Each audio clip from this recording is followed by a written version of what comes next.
Hey, welcome to KSOK Uncensored. Thank you for your patience. Want to apologize for that.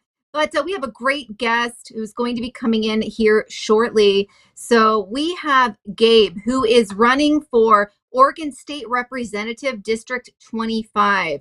And it's been amazing having so many politicians running just recently. And I say politicians lightly because a lot of these folks are people that are just sick and tired of our really crooked, disgusting government and the overreach that has been taking place. So, and I know that is the case for Gabe. So I'm excited to bring him in. But first, last week I presented something that was happening in the state of Oregon. A lot of people thought it was a joke, actually.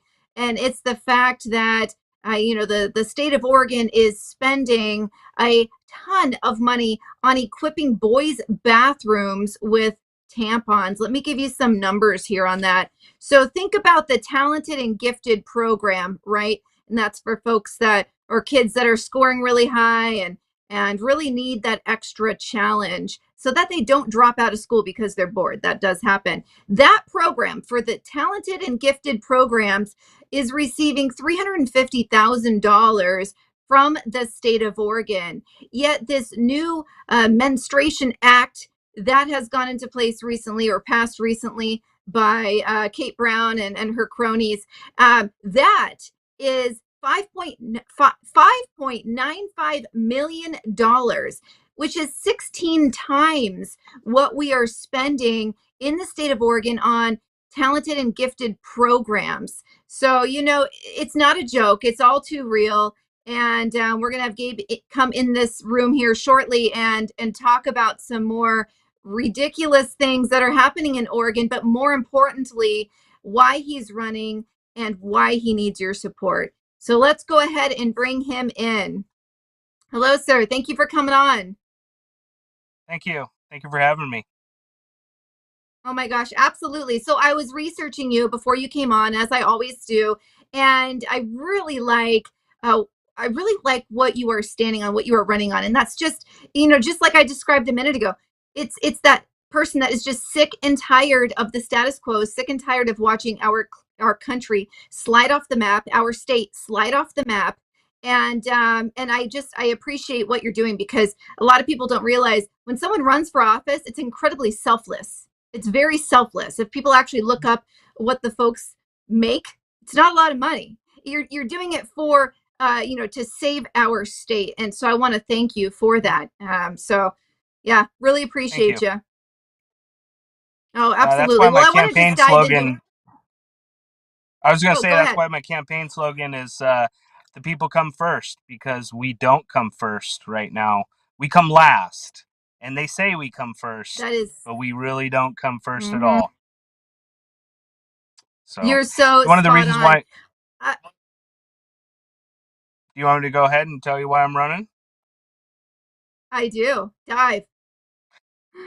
Well, I work for Portland Public Schools. I'm a journeyman plumber. That's what I do for a living. You were just highlighting that normal people, just regular old Joe here, running for office.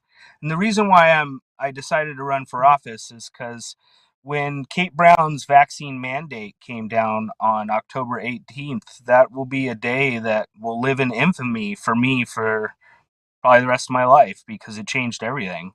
Um, I put in for a religious exemption, and they told me that we just don't believe that you believe in God. And I raised my hand in the HR meeting, and they said, "You don't have to raise your hand." And I said, "Well, I thought it was appropriate." And I said, "So, since there's this separation between church and state that you guys tout all the time, how can you possibly be a religious authority on what I believe and what I don't believe?" And they're like, you're fired. And I had to look inward, and I prayed a lot after that day.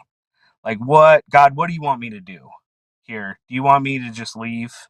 Is this the sign for me to just leave my home, where I grew up?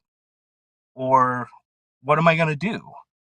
And I just came to the realization that God was trying to show me that it was time to fight.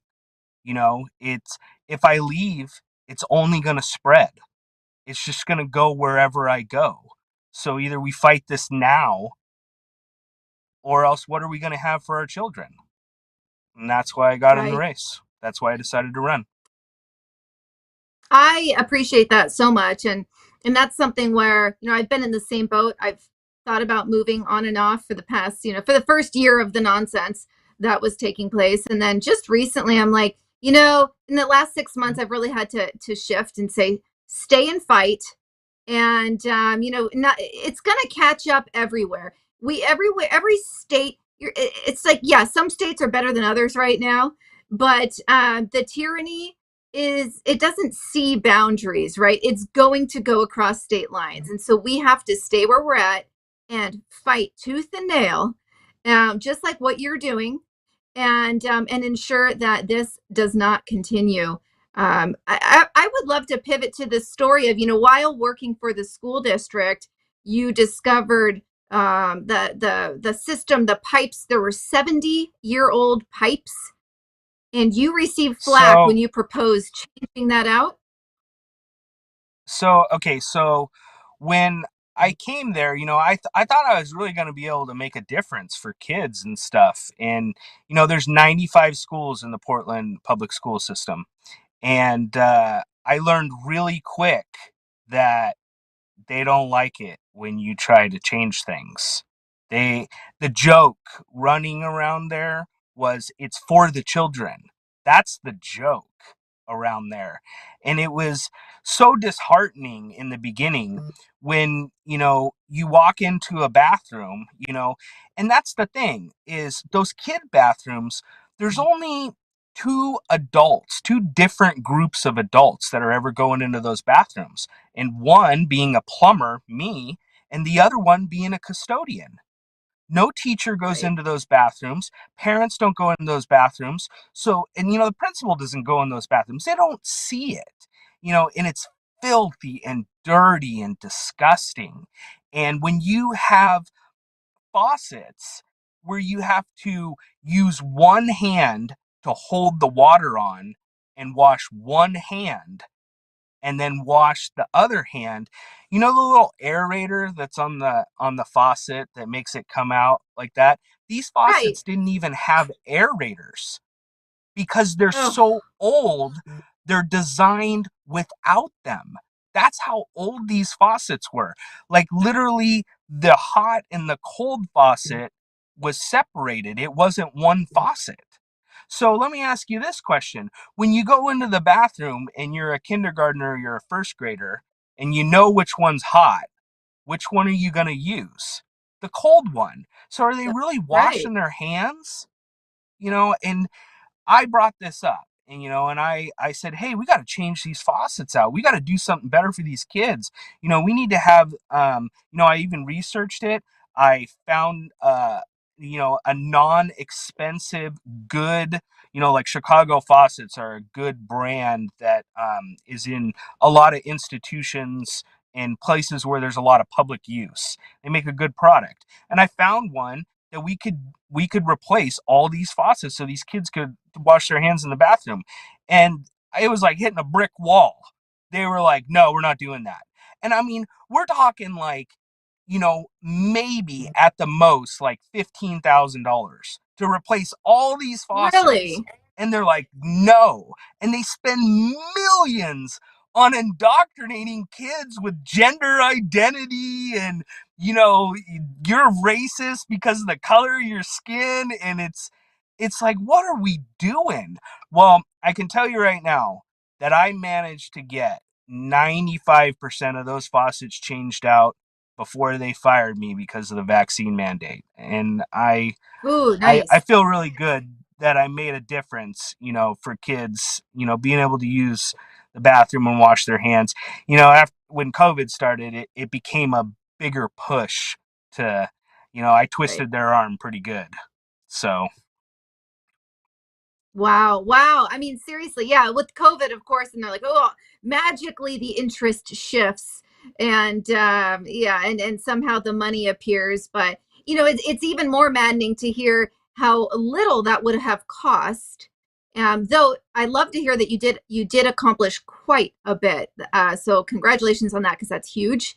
My dad retired from the Portland Public School District, so I have heard all the stories for decades about my dad, the open conservative maverick. Just imagine what he dealt with. But so anyways, I've heard the stories, but yeah, that's amazing that you were able to achieve that. But going back to like what these tampons in boys restrooms cost, that's cool, right? That's cool. But we can't spend money on actually ensuring our kids have the right type of faucets and pipes to actually wash their hands, which is something most parents they encourage this, and especially in this COVID era, right? And I mean, yeah, it's just asinine. I think that's just the word for Oregon right now, is just asinine. So I'm so glad we have people like you really laying it all out there and fighting for who is still here. And so I'm just curious for you. Excuse me. Okay, just for everyone watching, I had to do this on my phone instead of my laptop. So something with my Wi-Fi. So if you see me dismiss a call or something, that's why. Anyhow, not ideal, but that's the situation. But anyways, back to you. I mean, talk to us about what are you hyper focused on? Understanding where you're running, understanding your background. What are you hyper focused on right now? If you get elected in?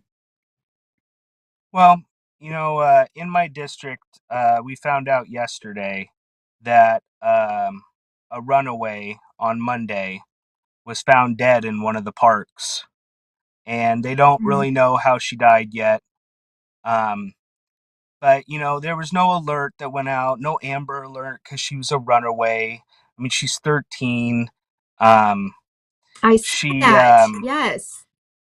yeah, and it makes me think that what kind of environment is the government providing in these schools, and what social damage have they done to children, you know to make them feel like teen suicide is an alternative. Because that's one thing that when I go to the school board meetings, they don't want to talk about. They don't want to talk about the teen suicide. And the Democrat that I'll be running against in the fall, hopefully, if I win my primary, he's the chair of the Tigard Tualatin School District.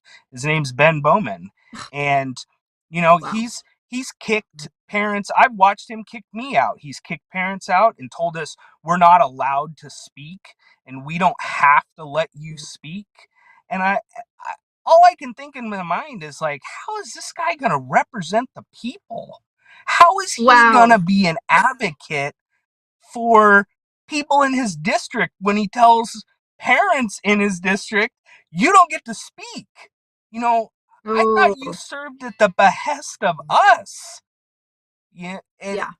that kind of stuff with this entitlement that's going on in these public schools, you know, if some of the stuff that they're teaching, if an adult was showing that to your child out in the public realm and not in a school setting, that would be Mm-hmm. considered grooming or pedophilia. And for Right. some reason, they get a pass because it's sanctioned education and the kids need to Right. know. It's Right. What about reading, writing, and arithmetic? Why do we have to make a bill in the Oregon State Legislature that makes it so that they don't have to pass a test to get a high school diploma? When you go to college, what does that mean? Is that college going to look at you and laugh? Are they going to laugh at you and say, oh, you got an Oregon diploma? Well, you can take a year of remediation and pay us an extra year, and then you can be a freshman in college because your diploma doesn't count. What are we Right. Right. doing for our kids? That's Exactly. that's one of my main focuses, is we need to Yeah. restore some balance back to this state, and people got to wake up. I mean, we got to Right. understand that They're doing this. More government requires more from the people. And I want Exactly. less government, less telling me Oh, what to do. Let absolutely. me live my life. I don't want to Yes. tell anybody else Amen what to to all do. of that. Yeah, You know, exactly. I mean, okay, so I'm homeschooling right now for those very reasons. I never in a million years thought I would be homeschooling. I mean, seriously, I just didn't think I was cut out for it. But I did it out of not necessarily desperation, but I literally was like, I can't morally send my kids to school. And this is, and it's gotten worse over the past year. I mean, my main concern when I made this decision was concerning masks, mask mandates, etc. And now it's like there are so many more layers with the grooming and then now imagine going to school and now you're a kid, maybe 50% are vaccinated in this, the school age range. I don't know, I don't have the stats on that. But now if you're unvaccinated, you're going to be treated like you're dirty or ostracized, or so there's just so many elements on top of CRT. There's so many reasons, but I feel like every month it's compiling, and there's more and more happening in our public school, our schools that shouldn't be, and I can't even imagine being one of those parents that is just so asleep to what's happening to their children, and then they question, wait, what's going on when their kid comes home and wants to go by they them, right? So like that's something I just it's unfathomable, but it seems like there's some next level that these leaders are taking it to month after month. And I truly feel that with the education, our low, what are we ranked, 48 out of 50, unless that's recently changed. Washington State, 45 out of 50. Unless we really start preparing kids for the real world and stop, handling them with kid gloves in the sake of social justice, social injustice.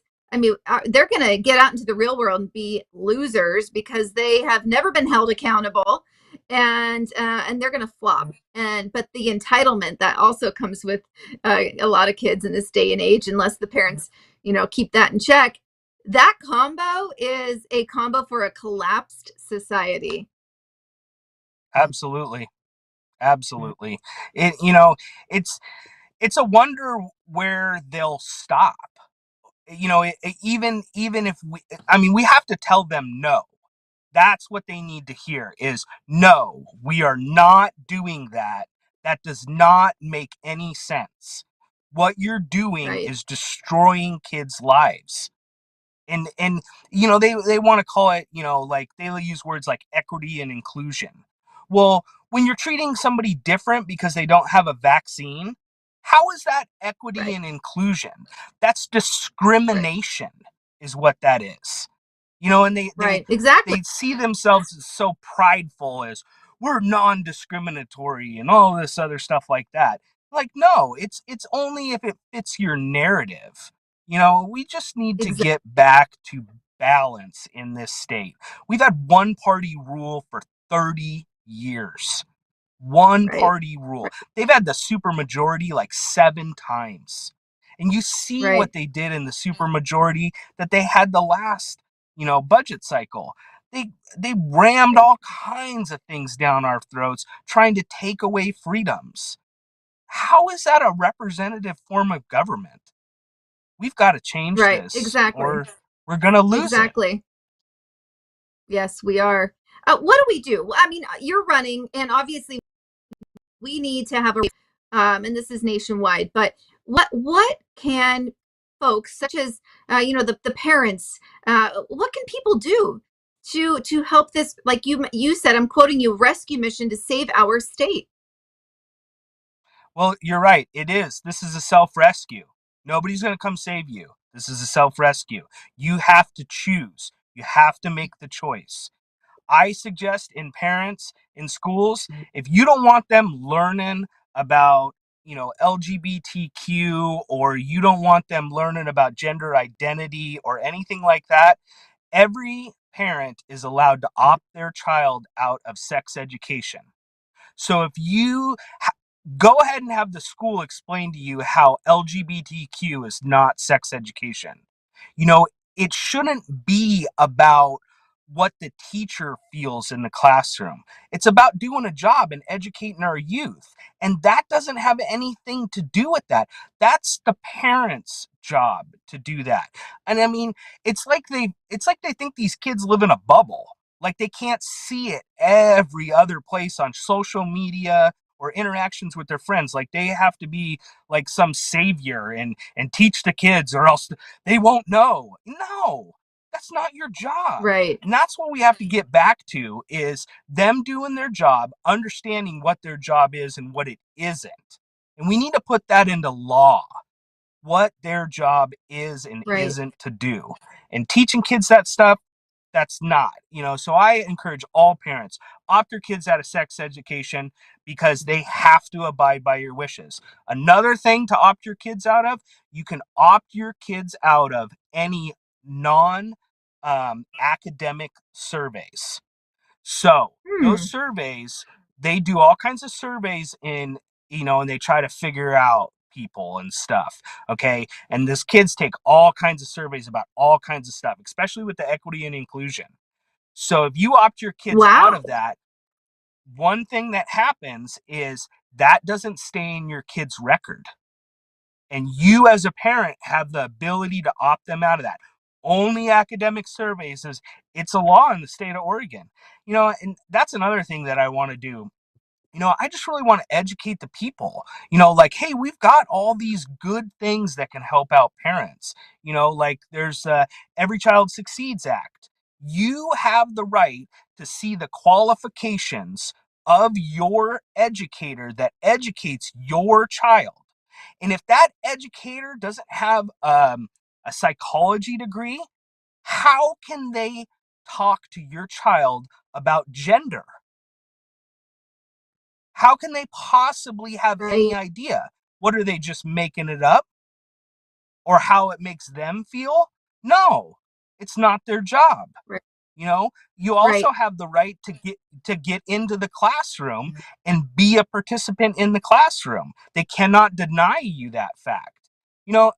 Parents just really need to get educated on what they can and can't do with your kids, and you need to take a more active role, or we are gonna lose it. I mean, Right. it's important. It's the next generation. Right, right. And so many people are completely ignorant to what's happening. And I personally, I was not aware of those surveys, and I'm curious if that is statewide. Do you know that, if it's Yes, ma'am. statewide or if it Yes, ma'am. they are? Okay. Yes. That's really good to Same know, thing with, because the first thing that came yeah. to mind for me was that's like Big Brother.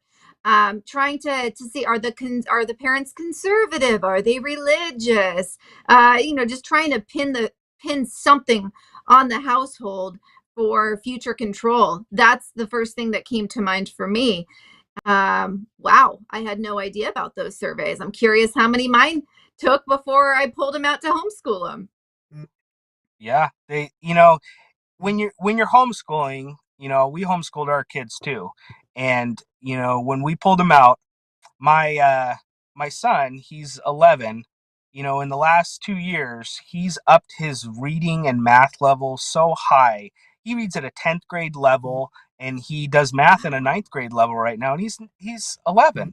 My daughter, my oldest daughter, she was so far behind in math. She was almost 2 years behind, and we had no idea. They were just kicking the can down the road, and she worked Right. really, really hard, and she was able to finish those 2 years of math that she was behind in 1 year and got caught up. And now she's so far ahead. She's 14. She's taking college level credits. Wow. You know what it That's showed me?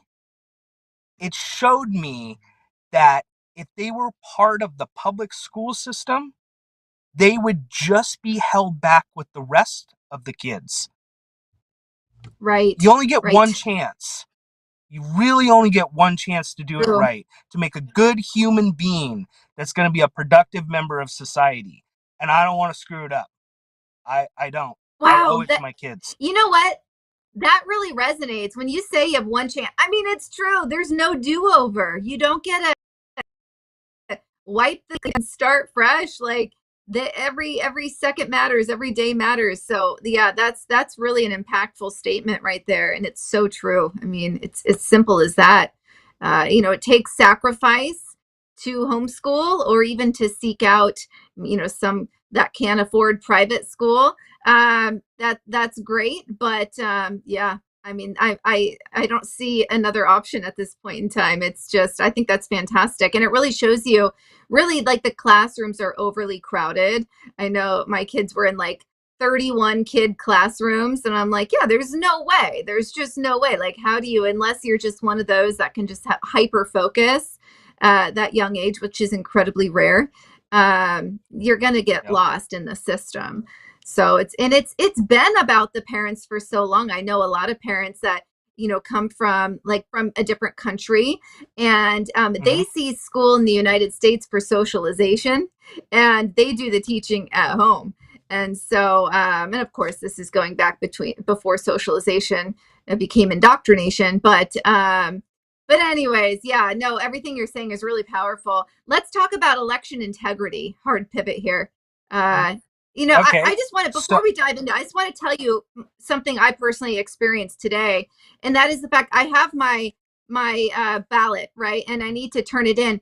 And this is what happens to me here in Oregon. I'm scared to death that I'm going to go put it in, even an official ballot box, and there's going to be like an identifier on it somewhere, and I feel like it's going to just get tossed. I mean, what are your thoughts on Oregonians? I mean, it's showing right now. There are numbers showing that Republican Oregonians are holding on to their ballots, probably because there's a lot of people thinking what I'm thinking. What absolutely, I would advice do you encourage have? everybody to drop their ballot off in an official drop box or take it to your county election office either the day before or the day of the election. I do not encourage anybody to put that ballot in the mail. Things get lost in the Right, mail.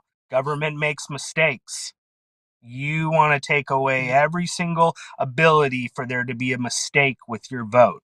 You know, as far as I'm right, concerned, we should be voting in person. There's right, no reason why we can't, for something this important that has such an effect on our lives in every aspect, is how our government serves us. We should be able to do that and show ID to do it. You show ID for right, everything. You got to show ID to right, rent a hotel room, to rent a car, to cash a check, to get into a bar, to buy a pack of cigarettes. Anything you can think of, you got to show ID. But to vote, one of the most important things in this nation, you don't got to show an ID because it's right. voter suppression.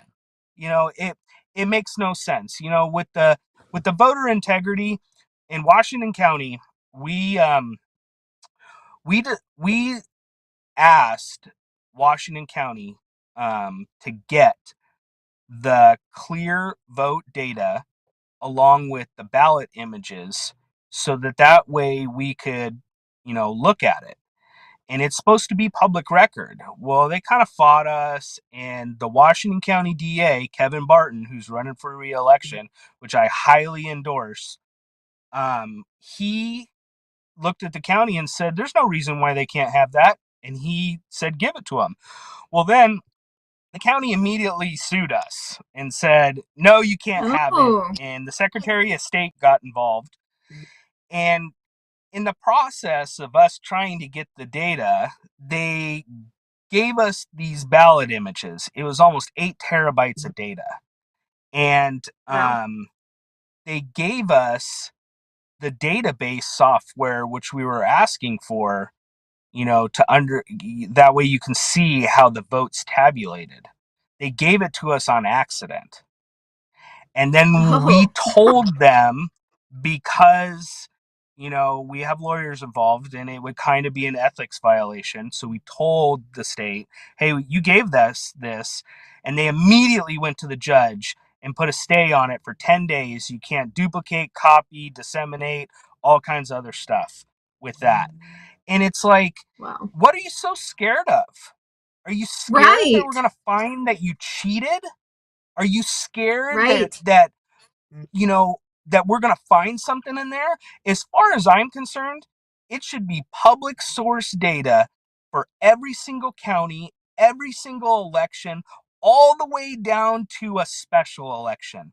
We should broadcast it out there that it's the most secure thing ever. With how much money we flush down the toilet on so many stupid things, you can't prove the vote to the people? It's ridiculous. They should Yes, it prove it to is. us every time. And that's Yes, one of the they things that I should. want to take care of when I get into office for the state of Oregon is we are going to fix that.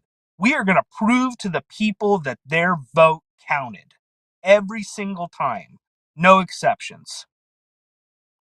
Good. That's so huge. I mean, it's something that a lot of people take for granted. They don't realize how broken it is. I mean, here we have conservatives in the state of Oregon holding on to their ballots because we're afraid that they're going to just be tossed in a shred bin or thrown away. So, absolutely. And you've probably seen in Clackamas County how a lot of folks, and they're tying it back to mainly conservatives, are receiving ballots with blurred barcodes. And again, this is Clackamas County, where we do have quite a few conservatives here, and blurred barcodes, and then some duplicates have been sent out to registered Democrats. And so it's a thing that the county put a communication out on, that they're taking it seriously, but I don't see anything being rectified at this time. So outside of us doing our due diligence and looking at our barcodes, mine are crystal clear, thankfully. But that's just one more way for them to try to turn a county that is somewhat of a swing county, to turn it their way. I would tell the citizens of Oregon right now, if you are concerned and you have the time on your hands, go down to the county elections office and say that you want to be a watcher. You want to be a poll watcher right now. Just say, I want to watch. And if they try to deny you, record it and document it and put it online for all of us to see, so we can see how they're suppressing us, suppressing the voter. Right. People have to see this Right. stuff. They have to know Yes, that they the do. government in this state does not serve the people. We do not come first. We come last. True. It's all too true. Well, I appreciate you coming on. You've made so many great points. Where can people find you? My website is thepeoplecomefirst2022.com. All right, I love it. Bold message. Excellent. And then you're on social media, excuse me. Where Yeah, can people find you you on can find social? all my socials are right at the top of the page. You can see all the difference. I'm on Telegram, Facebook, Instagram. Everybody can find me there. Okay, easy enough. Awesome. Well, thank you so much. And you're going to do very well. And it's funny. As you know, I know your wife. For those viewing, they are yin and yang. It is so funny. She's a freedom fighter, but she does it on the back end. And you guys, I can tell you're a good match for each other. That's fantastic. But I love your Thank you. fire. I love your passion, and you're going to get this done. So again, thank you for taking your time this evening. I apologize for the rough intro, and I look forward to seeing you in person real soon. Thank you very much. Thank you for the time. All right, thank you. Thank you. You have a great night. Thank you guys so much again. Sorry for the delayed start. You know what? We'll be back up and running next week, and everything should be good on the side of my Wi-Fi. But I appreciate you guys tuning in every Thursday. We have another great guest lined up for next Thursday. We will be going live, so please come prepared with questions and shoot some opinions out there. I love an opinion. All right. And don't forget, we are partnered with Mike Lindell My Pillow. We have our own code RAM. Check that out, and we'll see you next Thursday. I am a raging patriot.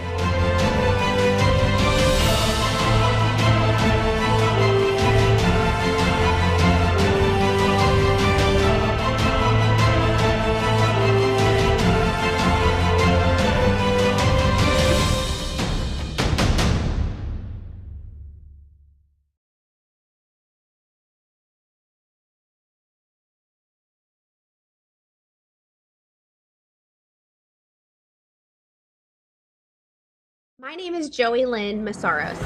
I'm a stay-at-home mom in New Braunfels, Texas. My husband Robert is a plumber. Just like many Americans, we enjoy exercising our constitutional rights, especially our First Amendment right to exercise free speech. You might remember in 2020 during early election when the Biden-Harris campaign bus drove through New Braunfels, Texas. There was a viral video of a Trump train driving alongside of them, and we were proud to show our support for President Trump. 8 months later, we found out that we were getting sued in federal court under the Ku Klux Klan law of 1871. Triggered Democrat politicians, Biden-Harris campaign staff, and members of the White House cabinet were on the bus and are claiming they're traumatized from our presence next to them and suing us for emotional compensation. They claim we premeditated assault with a plan to ambush the bus and run it off the road, but that never happened. These malicious and frivolous lies are costing our family hundreds of thousands of dollars in the federal court system. We need your help to fight back to defend free speech, not just for our family, but for all Americans. We believe God has called us to this opportunity as a chance to stand up and defend free speech for all Americans, whether we agree or not. So rather than believe that we're being picked on by these Democrats that are suing us in federal court, we see this as a great opportunity to stand up and defend free speech. But we need your help. It takes a lot of money to do this. We have already cashed out our 401k, our savings account, and our child's future fund, just so that we can defend our family's name. We want to be able to hold the left accountable for weaponizing the law system against average Americans, just like you. They think they picked on us, but they don't realize that we believe God chose us as an opportunity to stand up and fight for what's right. You can join our fight to defend free speech at freespeechdefender.com. Hey guys, welcome to the Elsa Kurt Show. I'm Elsa Kurt.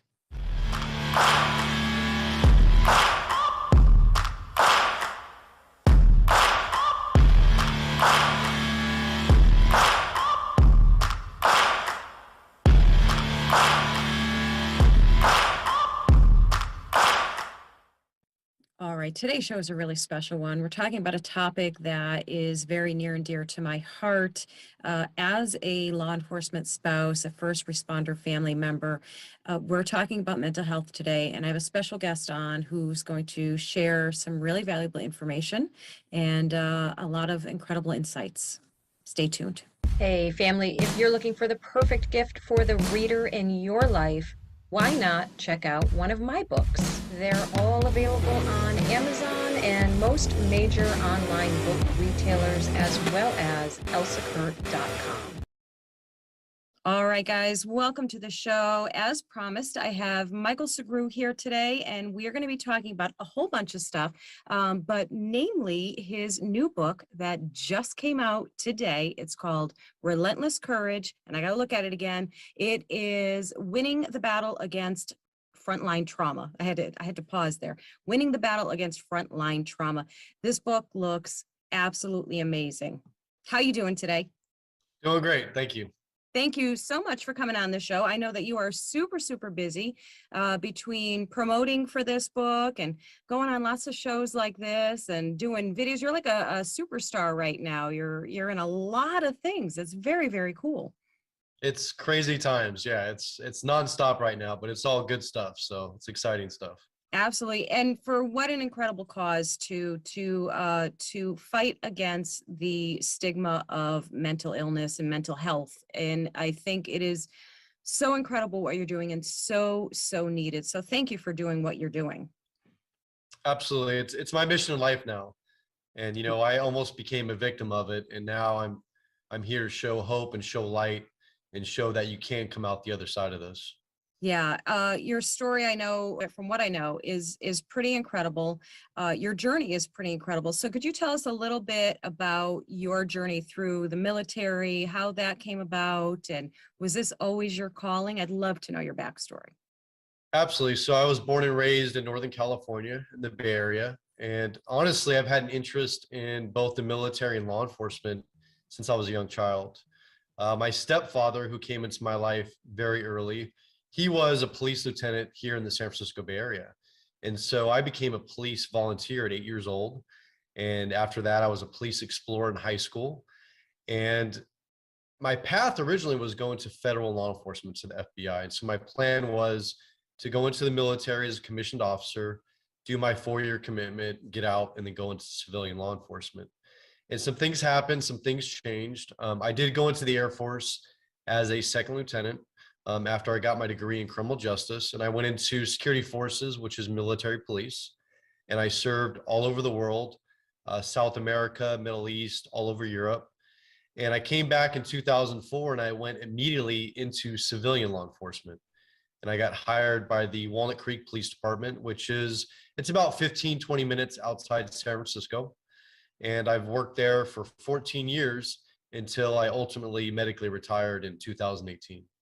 Wow, that's an incredible career, incredible journey. And, and all it, of course, is serving something bigger than yourself, which is just incredible to me. I have so much admiration and respect for our military and, of course, our first responders and the sacrifice that that you give in the name of duty, in the name of the job, is something that anyone outside of the law enforcement family can't possibly comprehend. The level of sacrifice and the level of willingness to sacrifice.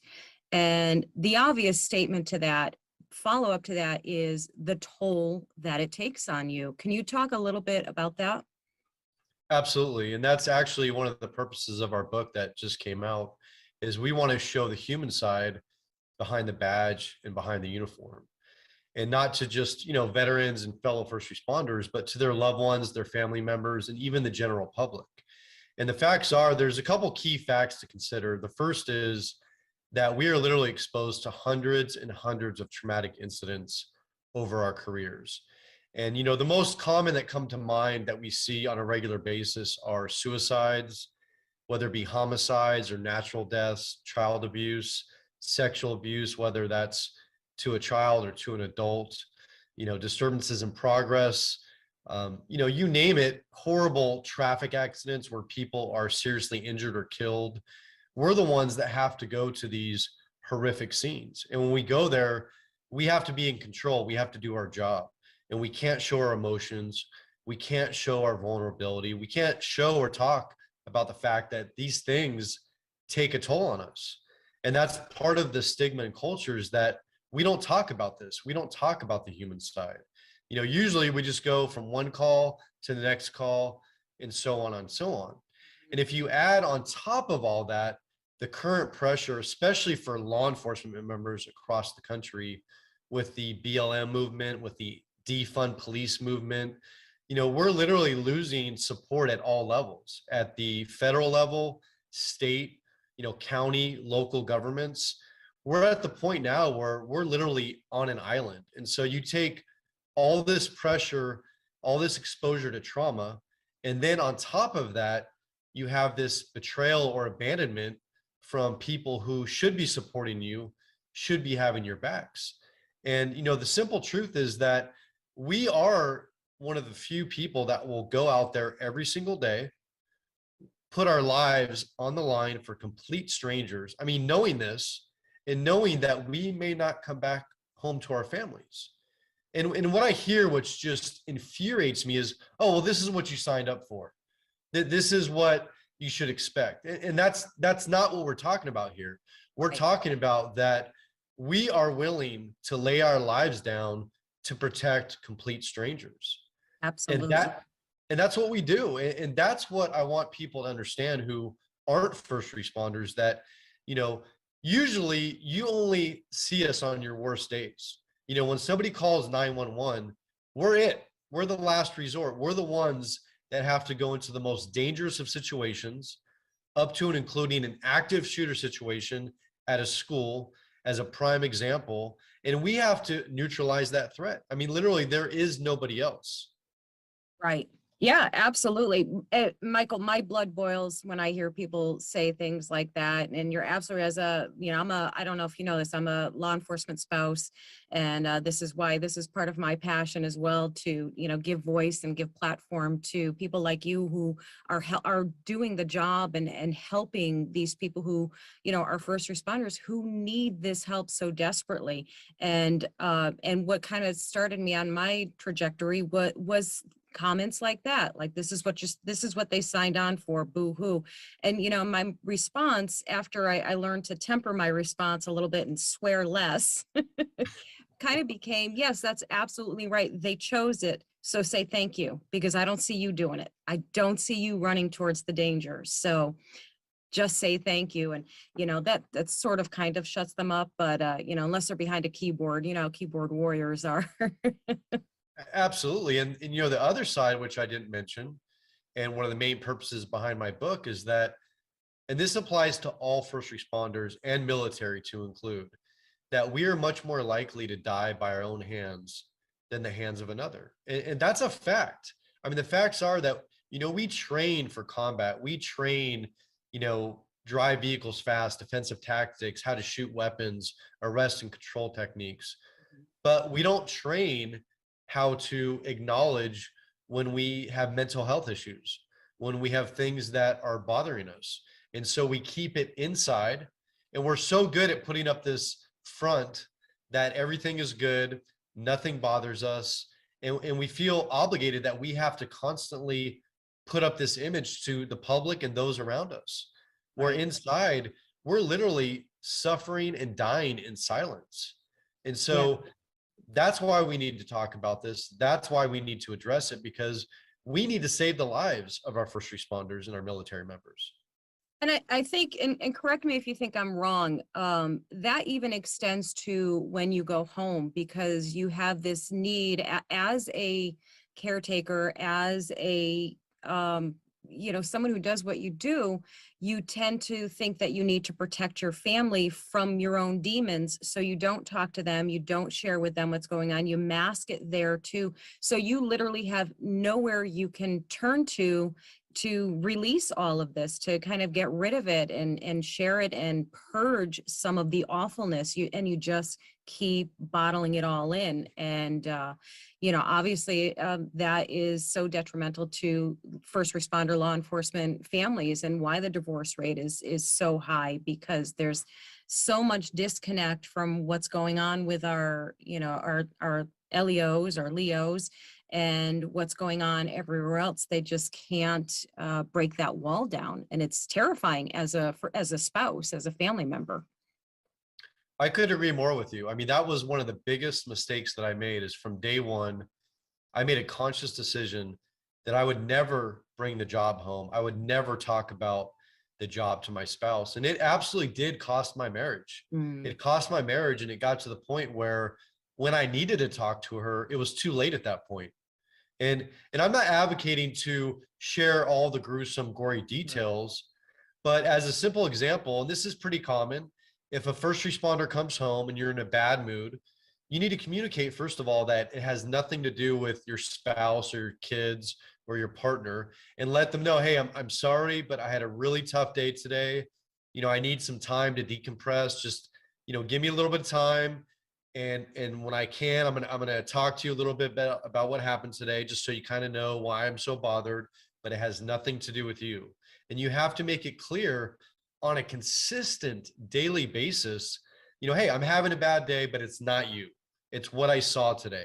It's the fact that I saw some poor kid get hit in a crosswalk and was fighting for their life right in front of me. I mean, that's the reality of it. Right. And like you said, we're protectors by nature. And I always thought I'm protecting my family, but I wasn't. I was literally pushing them away and isolating and putting myself on an island. And that's not healthy. That's what we need to change. Absolutely. I agree with you so much. And from the spouse perspective, I can give you one of the things I learned early on, and my husband has been, so gracious throughout our relationship and marriage to share with me, all of these things and the pitfalls and how things go wrong. And so one of the things I kind of came up with early on was to ask, when it wasn't a good day, and you can tell you're pretty perceptive as a spouse, your partner well enough. And so the question became, so do you need conversation, silence, or distraction? And whatever that answer was, I respected it, and I knew that when he was ready to talk about it, if it was a bad day, a bad event, we would talk about it. it just had to be on his time. And, maybe that would be a helpful thing on the spouse end of it too.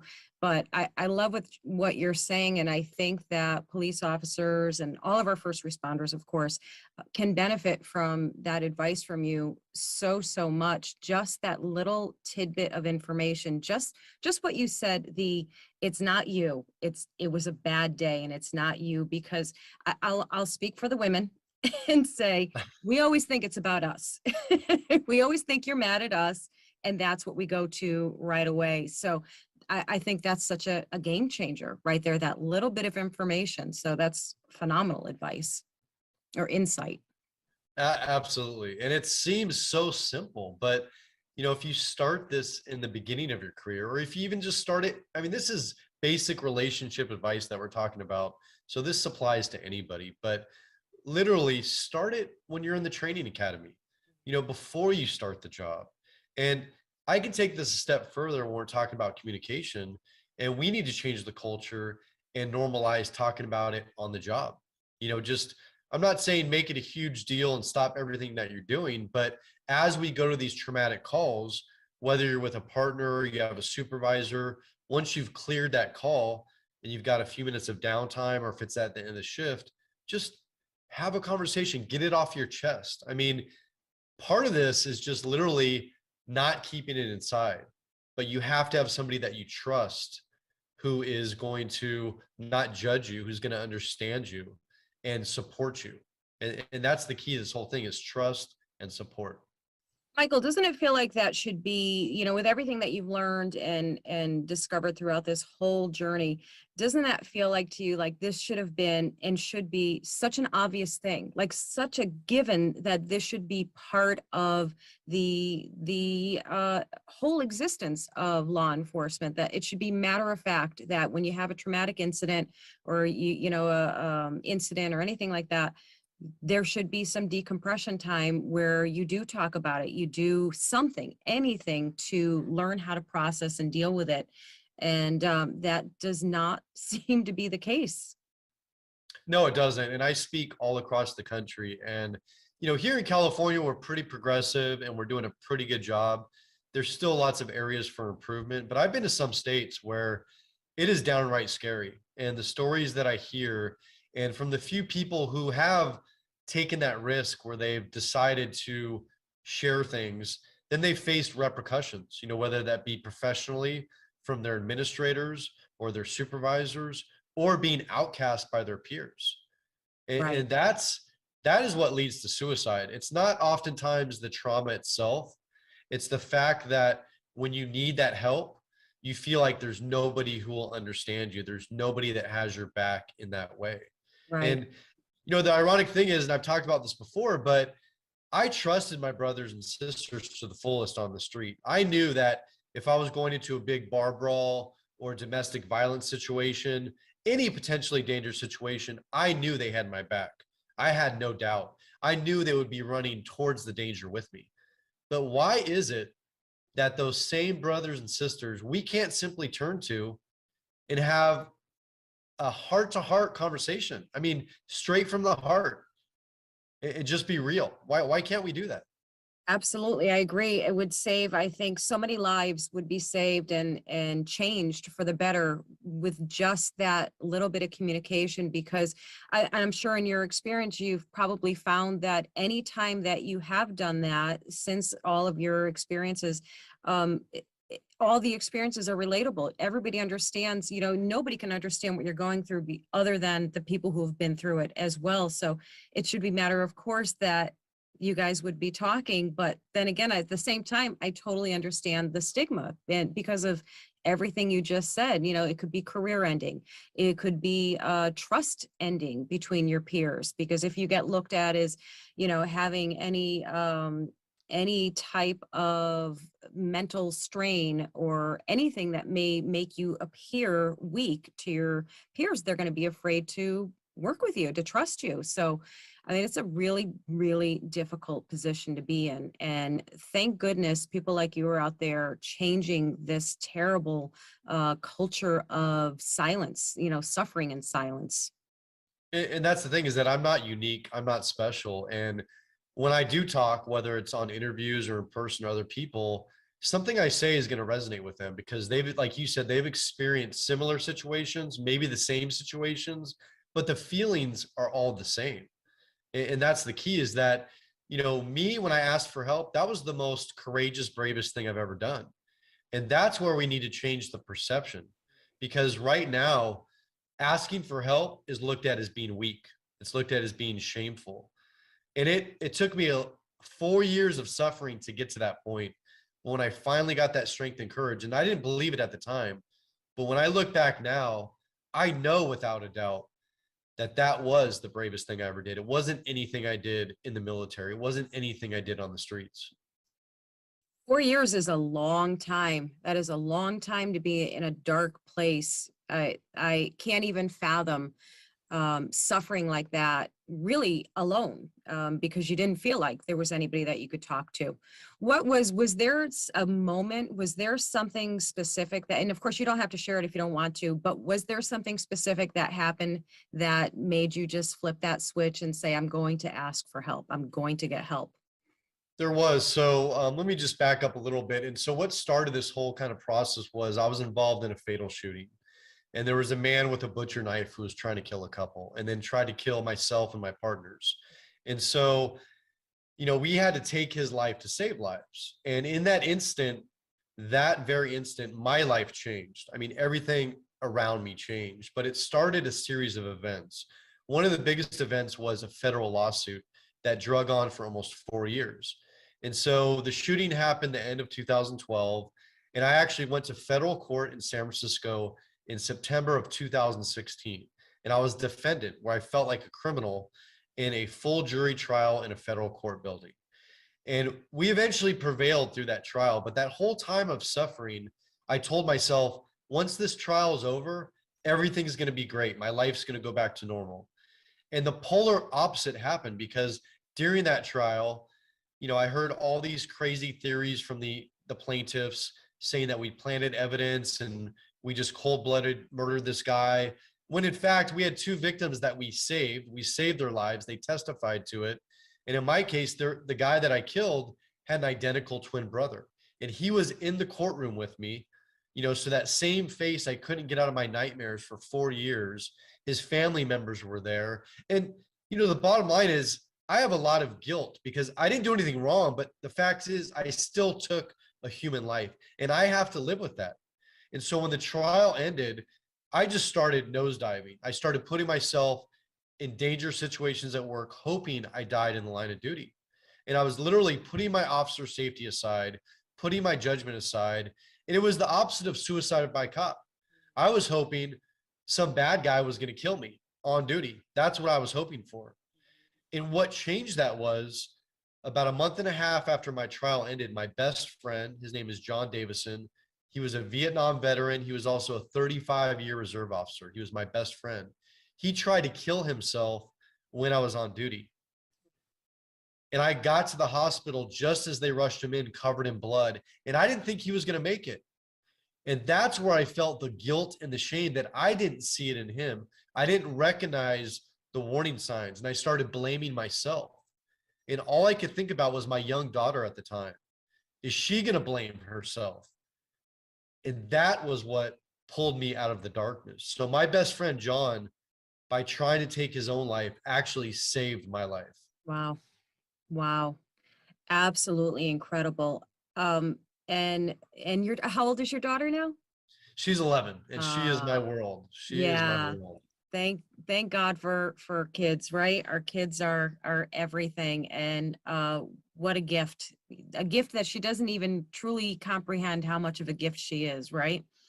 She will someday, but absolutely right. Absolutely. Yeah. I'm sure she's incredibly proud of you. And, those experiences are so impossible. Like I said, law enforcement spouse, and I cannot comprehend, can't fathom those experiences. Our spouses can come home and tell us about them, and we can sympathize, and that's good and that's helpful and everything. But to truly understand is a whole other category in itself. And So now you co-authored this book with Shauna Springer, is that correct? And she's a PhD, correct? She is Dr. Shauna Springer. Yes, Dr. Shauna Springer. she's the one that made this whole project happen. She is absolutely amazing. So she is a Harvard grad. She's a psychologist. She's worked with combat veterans most of her career and first responders. And about a year and a half ago, a little bit over that, we decided to collaborate on this project. And she is a gifted writer. She's written a couple books. And so the format of the book is that there's 15 chapters. Every chapter is split into two parts. The first part is my story told in my voice. And the second part is Dr. Springer's just global insights, explanations, and summaries so that anybody will understand what's going on. They're going to see the real human side behind the badge. And not only do we explain the trauma, but we talk about how to come out of this trauma. And that's why this book is literally it's gonna help save lives. I mean, 100%, this book will save lives. Michael, this sounds like a book that should be mandatory, required reading for everyone going into the police academy and everyone on the job. Really, not even just the police academy. It should be required reading for everyone on the job because how impactful all of that is, and just to have that information and knowledge. And now you're doing a lot of touring, a lot of speaking events, and changing a lot of lives. I read something on I think on your Facebook, I think it's a really incredible recommendation from somebody from I believe a police department who was talking about the impact you had like immediately on their PD, I believe. Does that ring a bell? That was pretty recently, I think. Yeah. His name is Chief John Carley. He just retired from the Vacaville Police Department, and he actually works with Cortico and Lexipol, and he speaks around the world. He was just speaking out in Dubai, I believe. Wow. And he is an amazing man, and he is a true leader, one that has truly cared about his people. And so, yeah, to get an endorsement like that, and he actually, among many others, gave us written endorsements for our book. So they previewed our book because it just came out today, but they were able to read the manuscript ahead of time. And another one of those great people is Lieutenant Colonel Dave Grossman, and he actually wrote the foreword for our book. And I'm still in shock that he did that because I remember hearing Lieutenant Colonel Dave Grossman speaking in person 15 years ago, and I've known about him for over 20 years, and he is a pioneer in this arena when it comes to our warriors, our military veterans, and our first responders. And so to have him be part of this life-saving project, it's unexplainable. I mean, the feeling that I have behind this. He is absolutely incredible. My husband forwarded me years ago. He forwarded me his speech about the sheep, the wolves, and the sheepdogs, and I thought it was one of the most amazing, greatest things I've probably ever heard in my life, and I've never forgotten about him. And when I saw that he had written the foreword for that, I was like, oh, wow, that is a big deal. That's a really big deal. So yes, that's a testament to what's inside your book. It truly is, because he is, he's a king in this lane, in this world, and his vast knowledge, and God, he's incredible. So yes, that's huge. Congratulations on that. Thank you. It's an absolute honor. I mean, honestly, I didn't think it would ever happen. So I just can't tell you how honored I am to have him do that. It was amazing. Well, like I said, that's a testament to you and to what's inside your book, and the work that you and Shauna have done together to present something that is going to be so impactful for so many. You must be so excited right now. How are you feeling? It's crazy. This is day one, right? I know. We uploaded to Amazon on Friday, and I've been checking Amazon literally like every 15 minutes for like the last 3 days, and it's finally here. And so I went on and ordered 2 books myself, and they're going to be here on Thursday. And so I think once I'm holding the actual physical book in my hand is when this is going to be a reality. But I'm on Clyde now. Can't even speak. I'm on cloud 9 right now. I mean, literally, I'm glowing. I'm excited, and I just want to get the word out on this. I want That's people amazing. to read it. And I hope someday, like you said, I hope someday this is required reading for everyone going, not only to law enforcement, but any first responder for that matter. Absolutely. And what an amazing thing I would imagine for you right now to be in the place that you're at emotionally, physically, everything, and to look back at that time when you were in your darkest time. And, what a great lesson and motivation for anyone who is in those dark, dark days right now, to be able to listen to you and to read your book and see you speak and hear what you have to say. And, and that is very, very realistically going to be their moment of change and of, allowing themselves to feel and to express what's going on with them. So the impact of this is just amazing. I'm so excited for every part of this for you. It took a lot of work. It took a lot of patience. And I never imagined I would be here today doing this. But I can tell you personally that I'm a better person than I ever was. I'm a better father than I ever was. I mean, I look at life differently. I look at people differently. And in my darkest, deepest thoughts, I didn't see any hope. I didn't see any light. And so to be where I'm at now, that's what motivates me, because I'm living proof that this is possible. It can happen. Yes, absolutely. Absolutely. Again, thank you so much for sharing your message. Can you tell everyone if you have speaking events coming up, where they can find you on social media, where they can find the book? Give us where we can find everything you. Absolutely. So I'm on LinkedIn. That's probably my biggest site. I'm on there every single day, and it's under my name, Michael Sugru. I also run a couple Facebook pages and Instagram pages. The first one is called First Responders First. And I'll say that again, First Responders First. That is both on Facebook and Instagram. And the beauty of that page is it's not about me. It's about everybody else. So on that page, I constantly post articles, flyers, classes, trainings, anything to do with PTSI, what I like to call post-traumatic stress injury, suicide prevention, for all first responders, for all military. It's just a place where you can find a lot of resources. And I also run a private group with the same name on Facebook, and I vet every single member. So anybody that is a first responder, a veteran, military, or somebody that supports them, I will approve you into that group as long as you answer the questions. And the other page it's just Sergeant Michael Sugru, and that one is also on Facebook and Instagram. And so that would be the best way to get a hold of me. For speaking, I'm actually going to be in Alabama next week in Gold Beach, I believe. I'll be speaking out there.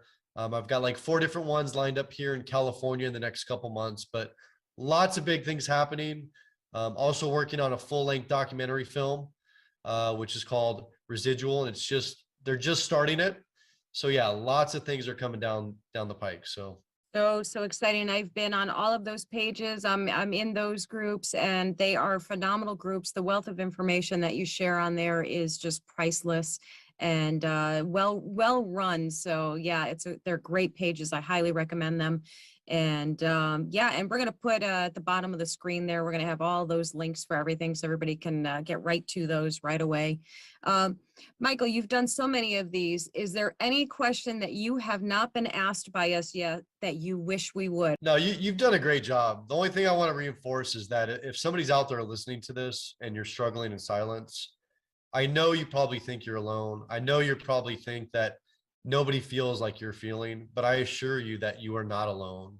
And there's a lot of resources out there. There's a lot of good people who want to help. And all you have to do is get the strength and courage to raise your hand and ask for it. So just please ask for the help. Beautiful, beautiful. Great words. Michael, I cannot thank you enough for taking time and joining me today on this show. Congratulations on the release of your book, Relentless Courage. It looks absolutely amazing. We're going to make sure it's required reading for all law enforcement officers everywhere. I don't know how I'm going to do it, but I'm going to make sure. Awesome. Looking forward to it. Great. Thank you so much. Thank you. All right, guys, this has been the Elsa Kurt Show. Thank you so much for watching, and we'll see you in the next episode. Take care.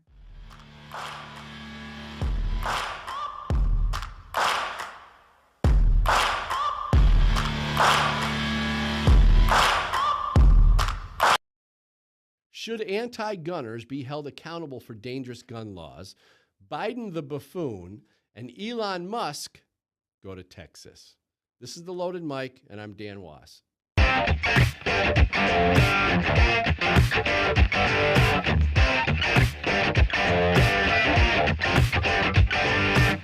While anti-gun legislators continue to push for more gun-free zones and other gun laws that inhibit self-defense, smart American citizens are starting to realize that it's time to take the responsibility of their own lives into their own hands. The blame for mass killings lie not with the gun, but with the killer. But the responsibility lies with all of us. It's time for responsible adults to put aside the anti-gun rhetoric, ignore the left-wing propaganda, and own the responsibility of self-defense. Because we know the cops can't be there in time to do it for us. So while the anti-gun crowd may choke on their tofu at the mere thought of someone defending themselves with a gun, they ignore the fact that through the anti-gun rhetoric and propaganda that they perpetuate, they're the ones contributing to the senseless loss of life. On average, gun owners can deter violent attacks over 2.5 million times per year in America simply by having a gun in their possession. Most often, just the mere presence of a gun will stop the attack. And this data was compiled by a study done by Gary Kleck, who's a Florida criminologist, and it was backed by data from the CDC. It's time for the irrationally fearful anti-gun wokesters to wake up, put their fears aside, and become responsible citizens. And killers will not be stopped by gun laws and unarmed citizens. As a matter of fact, they pay no attention to gun laws and they seek out unarmed citizens. In 2020, we saw a large spike in gun sales, primarily due to the first-time gun owners realizing that their lives were in danger when they witnessed the left-wing riots that occurred across America. So now is the time for the anti-gun crowd and non-gun owners to take a long, hard look at what their legislators and left-wing politicians have done to create this deadly environment and recognize how the anti-gun propaganda machine has been grinding away at the fears around guns. Understand that anti-gun politicians use killings to justify more dangerous gun laws and embrace the reality that your life is your responsibility. Politicians like Joe Biden have been implementing dangerous laws that take away the ability of self-defense, while left-wing media has been hard at work cultivating a fear of guns that makes people believe the laws are good. This has been happening for decades. And take Joe Biden's 1990 Gun-Free School Zones Act, for instance. Ever since Joe introduced the deadly policy, school killings have nearly doubled. Thanks a lot, Joe. Now, killers don't care about your manufactured gun fear. As a matter of fact, they count on it.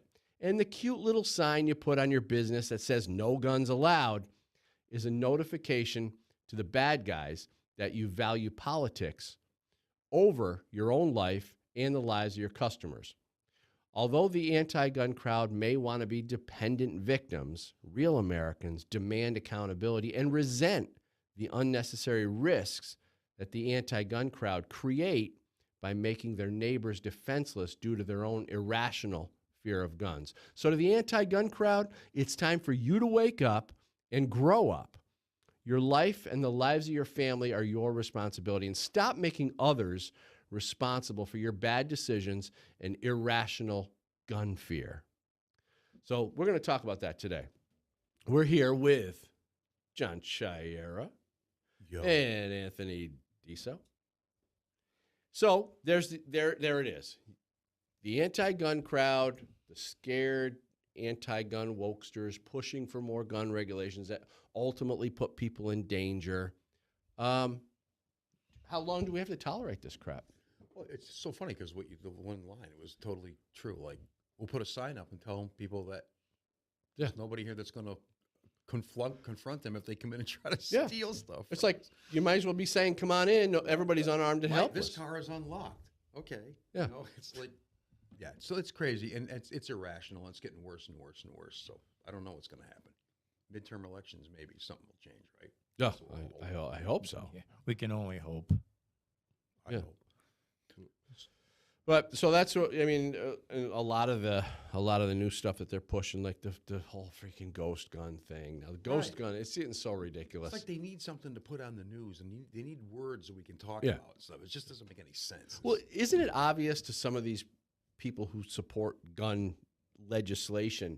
Isn't it obvious that they're being manipulated with propaganda, rhetoric, terminology. There's a whole bunch of terminology and rhetoric that's designed specifically for these stupid people who will support gun laws just because they're scared. Right.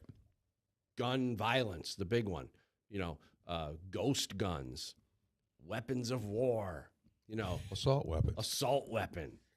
Right, all this stupid They stuff. already believe, so you know what I mean. They're already in the fishbowl, so they just throw stuff in, and it's like they look at. But whenever there's a new term or a new perspective that comes out, I think they look at it like, oh, see, there's more evidence for that we're right and that you're wrong. Exactly. And like, really? Yeah. You can't analyze it and come up with anything rational, but that doesn't matter. Well, what's interesting about the anti-gun politicians is they will create the new narrative or the new term based on what law they want to enact. Right. So you remember Dianne Feinstein, she wanted to do the semi-automatic rifle bans back in the 90s, and it was all about assault weapon. So they create the narrative, they scare the hell out of stupid people, and then those stupid people go and vote for the Democrats who promise them safety, we scare you with assault weapon, but guess what? We can do something about it. Just vote for us. Yeah, because look at the crime rate now. Yeah, it's working out, isn't it? Yeah. Yeah, they're protecting them so much. Yeah. And they label stuff like that, right? I mean, even when it comes down to like the "Don't Say Gay" bill in Florida, that doesn't say that anywhere in the bill. It's not even what it's about. But if you label it right, and people are already on your side, well, we have to be for that because that's what our side's all about. It's pretty crazy. It's indoctrination, and it's gone. It's run amok, and I don't know how you turn people around from that. Without, I don't know. What do you do? Well, only small brain people believe that stuff. Yeah. Well, look at what Obama and Hillary were doing for so long with the weapons of war. Yeah. Weapons of war, because people were scared of war by that time. They were, we had wars. We were in the Middle East, and we're still in the Middle East, but we were at that time, and so weapons of war is a scary thing for these people who don't know any better. So what better way to push for more gun regulations than to bring out this narrative of weapons of war? Make Sally Soccer Mom think that these weapons of war are in her neighborhood. Right. That guy buys a gun. Next step, you're living in Afghanistan. That's what's going on. Just the big leap, right? That's all they do. It's so. Yeah, people are going to come out of the bushes and start firing everywhere. And it never happens, right? Every time someone brings something up, I mean, how many legal gun owners actually are out there shooting kids? Where are they? Yeah. Are they anywhere? Where are all these people? The actual, and I'm doing some work with AmmoLand, and we're talking about this right now. And there's a vastly larger amount of people that are defending themselves with guns, and nobody getting shot. It's most often just listen. I got a gun. Here it is. I suggest you back off. I'd walk away, right? Why would you confront that person? Right. It's a proven deterrent, right? Yeah. Absolutely proven deterrent. And the number of gun-related murders is very low. When you take out suicides and you take out cop-related, the number is very low. It's somewhere around 14,000 a year, and the vast majority of those are gang-related. So how many average Joes are going out there murdering people? Not many, if any. No one I know. Yeah. But you get 2.5 million defensive gun uses. So in other words, somebody tries carjacking you, and Anthony pulls out his gun and says, no, that's not going to happen today. You don't have to pull it out. Right. You just got to say, I got a weapon. You want to back off? Because that's what I would say. And then that's considered a defensive gun use, and it stops the bad guy. Now, who knows? That guy could have, if he didn't have a way to defend himself, a guy could have possibly killed him, stole his car. So they don't talk about the value, and I believe it's a net positive for gun ownership. They don't talk about that. The government won't talk about positive stuff. Democrats aren't about positivity. No. It's all negative. Everything's bad. Doom and gloom. Instead of talking about what they're doing wrong, like the economy, everything just going to the border is garbage, the border, everything. Let's talk about what is something going else. on at the border these days? What are they doing? Well, I wanted to talk about that too. So let's see here. I do have, the latest that I heard was a judge ordered compliance with Title 42. And my question is, and we'll talk, I'll read a little bit from this article. My question is, because they have to, Biden administration has to comply with Title 42, does that mean that they're going to start pushing more mask mandates? And So Title 42 is what? well, okay, so let me read a little bit from Title 42. This is an article by ABC, it looks like. Biden administration plans to comply with a court order to stop planning to lift Title 42. So they want to lift Title 42. They say, we will comply with the court order, but we really disagree with the basic premise. Department of Homeland Security plans to comply with federal court ordering to stop planning the lift of COVID-era public health order known as Title 42. Judge Robert Summerhays of the Western District planned to issue a temporary restraining order that would keep the Biden administration from winding down, it says winding town, I think it's a spelling error, but winding down Title 42 prior to its intended lift date of May 23rd. The officials briefed reporters ahead of congressional testimony by Homeland Security where he's facing pressure over the decision to lift Title 42, even from Democrats who are warning it will result in an overwhelming surge of border crossings. They say roughly 8,000 migrants per day are currently crossing the southern border. You believe? Roughly 12,000 migrants per day will be crossing the border when Title 42 is lifted. Currently, about half of those migrants encountered are turned back across the border and prevented from seeking asylum. They're gonna, but they're gonna want to lift it anyway. I would think, because they're gonna. I don't know how long it's gonna last before they get away with actually lifting this thing and letting everybody in. So 8,000 a day. That's like 25,000 people a month. And you have to, you have to look at it with a bit of logic. It is That's so 250,000 a month. Yeah. Oh, you're right. And it's so obvious why they want to. What are we doing with all these people? Well, what are we supposed to do with all these people? They're letting them. They're letting them just vote. That's what they want. But the Democrats, they're trying to get. They're not going to vote for the Democrats. Whose logic is that? How are they putting that into these people's brain that if you cross the border, you need to vote for a Democrat? Well, I don't know. I don't know how that works. When Title 42 is lifted in this article, of course, it's a left-wing article. It says when Title 42 is lifted. Immigrants will be allowed to live in the United States while they pursue asylum claims, a process that can take between 2 and 4 years. So that's the idea. They want to keep them in the country while they're seeking asylum claims because they don't show up for court, right? Like the majority of them don't show up for their court hearings, and they get to just kind of roam the earth. Yeah, filter into society and. So of course the Democrats don't want 42 because it sends a lot of them back, So. Which it should. We shouldn't be letting anyone in this country just to roam around for years. Yeah, just generations. What are they doing? Right? What are they doing in that 2 to 4 years? Are they working lawn care? What are we doing here? Probably living with other relatives that have come in, and the problem is, and this isn't Mexican. This isn't all Mexicans. This is all sorts of countries. Everybody. Well, even the people people from Ukraine were coming. You crossing the border. I'm like, how do they get here from Ukraine? What are they get on a ship or on a plane and go to Mexico and then walk across the border? I bet you. What kind of a lifestyle is that? I bet you Biden's shipping them over. That's crazy. So that's where we're at with that. I just think it's absolutely just horrible for our country, and of course it is. They don't care. They want the votes. So I got another interesting story before we go to break. How are we looking on time? This one here is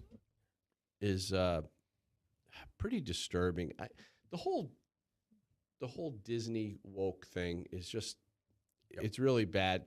DeSantis strips Disney of its perverted wokeness. And I've got another article here. DeSantis signs a bill stripping Disney of self-governing status and more.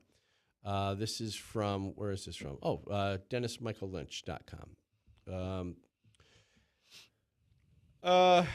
As the most reliable and balanced, well, okay, so let me get to this. Florida Governor DeSantis signed a measure into law on Friday evening that dissolves Walt Disney World's special governing power in the state after the company announced public opposition to a new parental rights law in the state. So remember, the law was, you can't. Was it the don't say gay thing that they're talking about?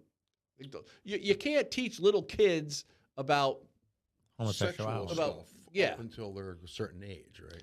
So Disney decided they didn't like that, and then last week we played a woke patrol clip that had that woman talking about her queer kids, and she was a high up executive for Disney. So she had 2 queer kids and 1 trans kid, right? Was that the? I mean, how does that happen? What are the odds? We talked about that last week, but those are the people conditioning their kids to be like this that are running Disney. So they got all pissed off, and they decided that they were going to do all this woke nonsense. So DeSantis says, no, you're not going to do it. The article goes on to state the following. You're a corporation based in Burbank, California, and you're going to marshal your economic might to attack the parents of my state. We view that as provocation, and we're going to fight back against that, DeSantis said. In a 23-16 vote, the Florida Senate voted on Wednesday to strip the special status from Disney, and the Florida House followed suit on Thursday in a 70-38 vote over howls of protest from Democrats. Of course. I don't think Walt Disney, here's a quote, I don't think Walt Disney would appreciate what's going on in his company today, DeSantis said.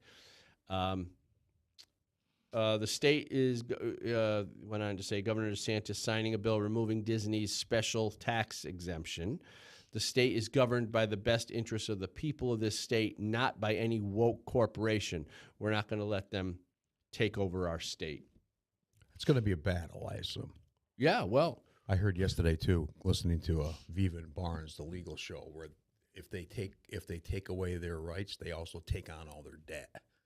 So whatever debt Disney has, the state has to take on. So I don't know how much of a big deal that is, long term, short term, or whatever. But so it's going to be interesting to watch to see what happens there. So what is that? So if they take away their tax status, or if they take away their governing status, they have to take on their debt? That's what I heard. It's part of what their contract was for that thing. I mean, plus, the reason they did that was so Disney could run all their own stuff, right? Yeah. They run their own security. They run their own everything. They fix the roads. They do everything. So now everybody else has got to take over that. So I don't know what the financial impact of that might be. And the geographical size, just the size in general. 40 square miles or something. Yeah, but now their taxes are going to be through the roof. So Disney's going to be paying $200, $300, $400 million a year in property tax. Right. Well, that's what they're trying to but get. But the state's not going to take that debt on. That's theirs. They have to pay it. How does property tax work in Florida? Florida has some pretty interesting property tax laws.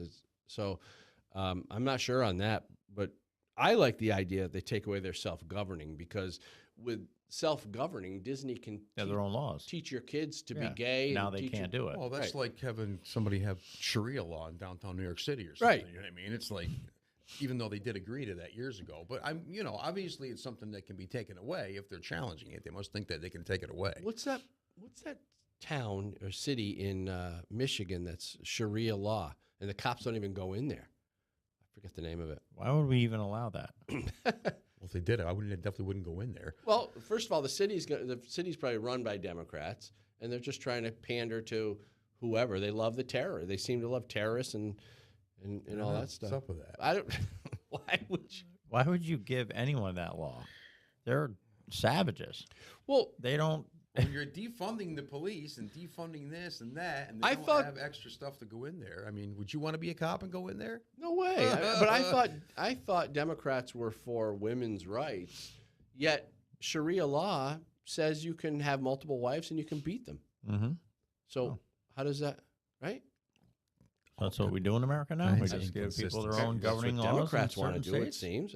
Apparently. Right. I don't, All right. Well, they're for women's rights too. They, you know, the whole sports thing. They don't. oh, They're God. not defending any women in that situation, right? So it's all it's just posturing and symbolism and crap. It's so terrible. It's just terrible. Like you say, you put the sign up. It just shows that you're woke. But regardless of what happens, who checks the results on that? Can we measure that? And then after a year, go back and say, that's not working. Let's not do that. The good thing, though, with politics right now is that they are being checked. And I got another article that I want to talk about, but in the next half hour we don't have time. But it's an Elon Musk thing. So, but the good news is that people are starting to push back. You know, you're getting people like Elon Musk who are saying, I've got enough money to handle this. I'm going to straighten this stuff out. Got to beep that. Give me a, sorry.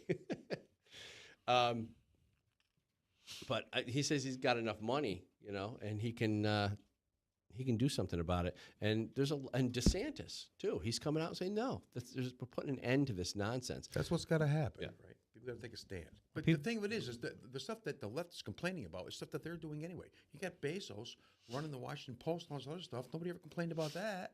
You know, people like Robert Reich talking about he's another one, man. I can't even tolerate his stuff anymore. Such a hypocrite. I don't know who this is. The guy who was part of who was he around? The little short guy there, left wing, thinks he's an economist and stuff, and he posts stuff, and it's just ridiculous. Everybody thinks he's nuts.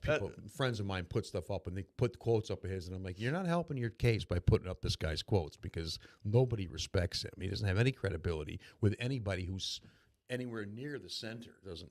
But again, all part of the same thing. You know what I mean? Where it's like they do stuff and you're supposed to ignore it, and somebody else does something, and the world's going to end. Yeah, they're going to. Well, it's like the insurrection on January 6th. They were trying to take over the government. Really? Nobody had guns. What were they doing? There was zero guns there. They were going to do. But it's just overblown. It's almost like they just say stuff and people just accept it, and they think that you're supposed to accept it, and then they just move on. You know? Well, like, because I think the left-wing people generally just hop on board with whatever the narrative is. So they become used to that. They can create a narrative, whatever narrative they want, in their bubble with their supporters. The minute they try to do it with conservatives are like, what the hell is wrong with you? Why would anybody believe that nonsense? So conservatives are really in opposition to the narrative and just don't buy any of it. That's why we have to get canceled. That's why they cancel conservatives, because they want that narrative to live, and they know that it won't live in a conservative environment. We talk about Musk in the next session. You see his graphic that he put up about the Republicans in the center and the left. I saw that. It's just like, yeah, we'll talk about. We'll that definitely. later, We can definitely. Well, actually, we can talk about. Let's talk about that piece. We got a couple more minutes because what I'm gonna get into is something different. Well, the point you made about the left just buying into this stuff, but the thing of it is Republicans haven't changed. The Republicans are standing right where they always been standing. You know, the center hasn't actually moved too much, but everybody in the left, who was just left of center, are now watching all these other people running to the left and just crazy out of control stuff. And even they're starting to say, what's this? What's going on? Thank God there's some people that are, you know, Democrats that are, well, there's a lot of Democrats, I mean, online, on the internet that are just like, my party changed and ran away from me, you know. Well, that was a thing where Elon Musk was kind of off to the left of center, but then he started seeing all the nonsense going on the left. So he said, basically, while they run more to the left, he's like gravitating toward. Well, because even if you stand still, you appear to be moving right because the left is moving so far left. So it's just a relative graphic where the line stays the same, but as they get way over there, you're still like, well, I must be a Republican. Guys like Dave Rubin and stuff, you know what I mean? Like that's right. It was a perspective. The left actually got bigger, and he stayed in the same spot. But it appeared that he was more right, because of, I got it. Well, and the way it's presented in the media, you know, Elon Musk is a big conservative. Elon's not a conservative. What is he? Well, he might be conservative financially, but I mean, he's definitely not a right winger, right? He's been made it apparent that he's trying not to be political on this stuff. Like free speech, is that a political thing? How is free speech a political thing? It's political because it's in the Constitution, but it's not political like we should be fighting over it. And there was and I put a Facebook post out, I think, but they're actually saying that on CNN that they don't want free speech. They're literally now coming out and saying it. You know, Brian Stelter, I think it was. Oh, he's lovely. What a freaking clown. You saw the kid, right? Asked him questions a few weeks ago. Oh, yeah. And then the kid was interviewed. Crowder had him on, I think, and it was hilarious. The kid's just like, these guys are Well, he was just saying, you know, CNN does this. Right. He's telling them that, Right. you know, where all this stuff that they're talking about, oh, the right wing does all this stuff. He was just basically pointing out, so I forget what it was, but exactly. He was Well, it was pointing all out. about the hoaxes and stuff, you know, all about Charlottesville and all about the drinking bleach and all about all that other stuff, Russian collusion. 4 years of Russian collusion. How do you put up with something for 4 years and it turns out nothing never got proven? If that was the other way around, these people would be screaming bloody murder. Oh, God. It's insane. It's insane. It's just a double standard. It's terrible. And some people who are in the middle are finally seeing that, like, wow, what the heck is going on over here? You know, that's crazy. Crazy, I say. Yep. All right. So we're going to take a short break, and we'll be right back. And I got a lot of stuff I want to talk. We want to hit on the Elon Musk stuff, among other. Biden. Oh, Biden. That's Okay, Joe. just wait. He's a social butterfly. Just Isn't he? wait till you see it. It's hysterical. Okay. So Discover Simul TV, a new streaming platform with over 100 channels of live stream content and video-on-demand movies. Family-friendly shows to classic and blockbuster movies. Subscribe today and get so much for so little. Stream in harmony on simultv.com. The media and politicians create terms like gun violence and ghost gun and assault weapon to change the narrative around guns in America. The entire anti-gun fear campaign is built on the reactive emotions of people who don't know any better. And the media seeks their support for gun restrictions. In Good Gun, Bad Guy, I give you the behind-the-scenes look into the mind of the anti-gun radical, because before we can defeat them, we need to understand their tactics. Good Gun, Bad Guy 2 exposes the media strategies used to create a perpetual state of irrational gun fear and hatred toward gun owners. Good Gun, Bad Guy 3 reveals the political motives behind the gun grab, why the left wants an unarmed population, and what we can do to thwart their efforts. The anti-Second Amendment radicals started this evil game. Good Gun, Bad Guy is the rule book they hoped you would never see. Go to goodgunbadguy.com to get your copy or purchase the entire series.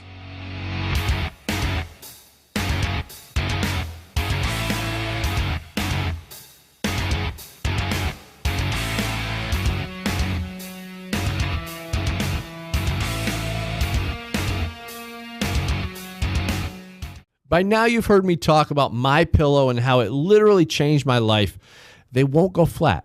You can wash and dry them as many times as you want, and they maintain their shape. They're made in the USA, and for a limited time, Mike is offering his premium MyPillows for his lowest price ever. You can get a queen-size premium MyPillow for just $29.98, regularly $69.98. It's a $40 savings. And kings are only $5 more. So go to MyPillow.com, click on the radio listener square, and use the promo code RAM, like RAM. You'll also get deep discounts on all MyPillow products, including the Giza Dream Sheets, the MyPillow mattress topper, MyPillow towel sets. You can also call 800-867-0416. That's 800-867-0416. But don't forget to use that promo code RAM.